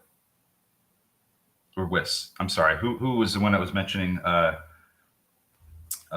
where CoreWeave could sell off as a result of the lockup? That was Thinking About It, based on the August 12th, I believe. That's the earnings. I think it's 2 days after that, on the 14th. Okay, the lockup period, right? The insider lockup period. That was Thinking About It. Okay, excellent. So yeah, that's what I would be careful with CoreWeave here. So maybe that there's an opportunity closer to that date. We will see. Well, August 15th 15th. is Okay. that date. Thinking about it, made sure you got to get that correct. Yeah, but it's after the earnings report. TTD is going to run up the earning. The earning was not bad. Just the guidance was talking about tariff impact and the market overreact. It's just kind of been the theme with, if you're not having blow out of the water guidance, you're just going to get your stock price pulled down. Investors will leave it. That's kind of just been the theme lately. TLS, nice day. I don't even think we looked at that one. No, we haven't. TLS is not a ticker that I've brought up here today. I don't. Telos Corp.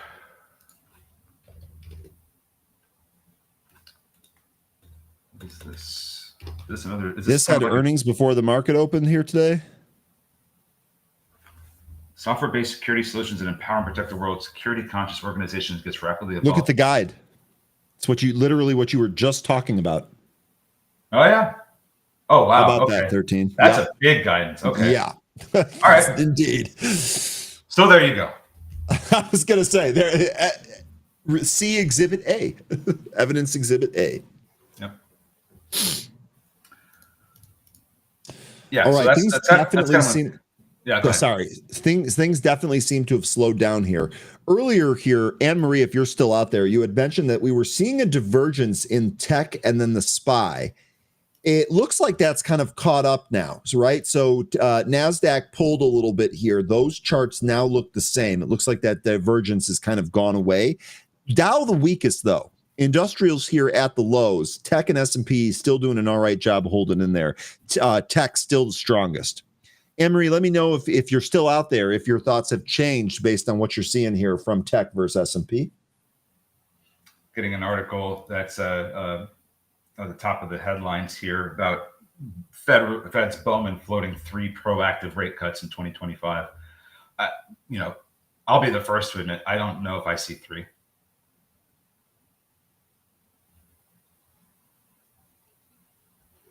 That's true. It's not tanking 30%.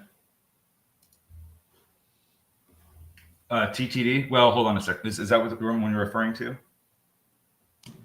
Either that or app. Those are the two that he's talking about. Not tanking 30%. Well, no, it's tanking more than that.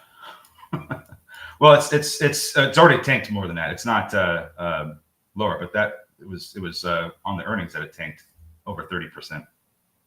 BMNR, man, that printed 70 and backed off that. VWAP at 62.50. It's currently at $64. So BMNR is still actually above VWAP as well. Smoke Tuna saying MPAA. Let me bring that up here real quick, Tuna.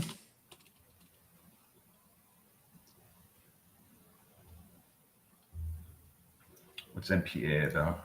Motor Parts of America. So this reported earnings here this morning. This is higher. It's below its VWAP, but it's holding higher here. Hey, look at that guidance raise. Now it went from under estimates to now over estimates.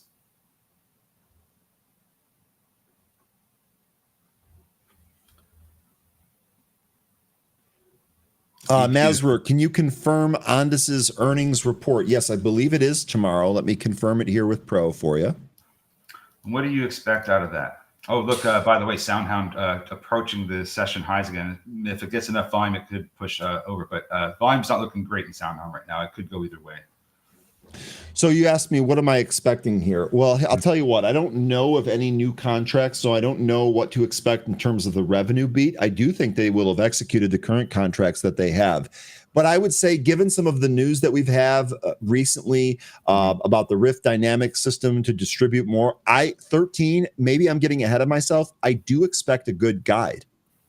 I would expect some forward-looking statement that says that they think that the moves that they've made are going to result in more sales. The comment from the Secretary Duffy, the comment from Hegseth advancing the drones, fast-tracking the drones. I would hope to hear some forward-looking statements. What I would hope, better still, I would hope that there's some contract that outperformed. They have more revenue than they thought. I think that launches Ondas if we get that. I don't know if I can expect that here.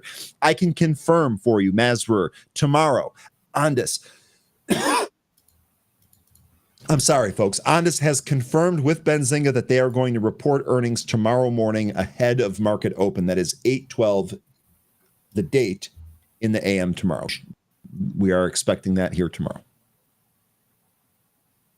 That'd be crazy if we ended up getting that kind of squeeze in SoundHound. I'm not going to discount it at all, but right now it's looking like it might still come back into that 1550 area before we see some higher prints. It's just not, the volume's not is what it was earlier this morning. MACD's indicating that this may go lower. I think we just need to just wait for this thing to find some kind of footing. I think it does go lower a little bit here. Is he mentioning VIX up 5%? VIX indeed up 4.8%. Remember what we said? I said this last week, Izzy. I said 15 was the level that the VIX bounced at the last time it was down here. Well, what do you know? The low from Friday, 15.15. We bounced a little bit. VIX currently at 15.88 at the moment. Lion wants to take a look at Adobe, ADBE, Adobe 5-year lows here, huh? Close to 5-year lows. We're this, I mean, it was back here in April. It was at the same spot back in April. It is worth noting that Adobe was actually a pretty good bounce from April. If we look back to 2022, which is only 3 years ago, stock was at 282. The COVID low was about 257. We still got some more room here, Lion. Yeah, there's a lot more downside to go before we hit 5-year lows. We're certainly at some 2-year lows. We're hitting lows no matter what, and it looks to me like we're at a little bit of a risk here. If we lose, what is this, 335, somewhere right in there, that seems to be at the breakdown level. Because if we don't double bottom here and we're breaking beneath that and going to some of these other levels from 2023, so that has to hold up. This is very much similar to the pattern that UNH was doing. You get this initial support, it rallies on a recovery, and then it comes back down to that area and goes lower after it cannot hold. So could see something similar happen here with Adobe. Hey, take care, Kevin. Thanks for coming and hanging out. Yeah, take care of yourself, Kev. Oh, we're almost out of time. Oh my God. Nope. We're out of time. Time really flies. 13. Wrap it up for us. Hey guys, another wonderful day trading with y'all. It's good to be back here on a Monday. Let's come back tomorrow. We'll find some more movers. Hopefully we'll get 100% one. And we'll make some money. Take care, everybody. I'll see you tomorrow. Bye-bye. All right, 13. Thanks for speeding that up. Have a good one. We'll see you tomorrow. Izzy, I hope we are related because you're a sharp guy. I'd like to be compared with that. Folks, really good way to start off Monday here. We're going to be back at this again tomorrow. Stay green, stay safe, stay focused. Trader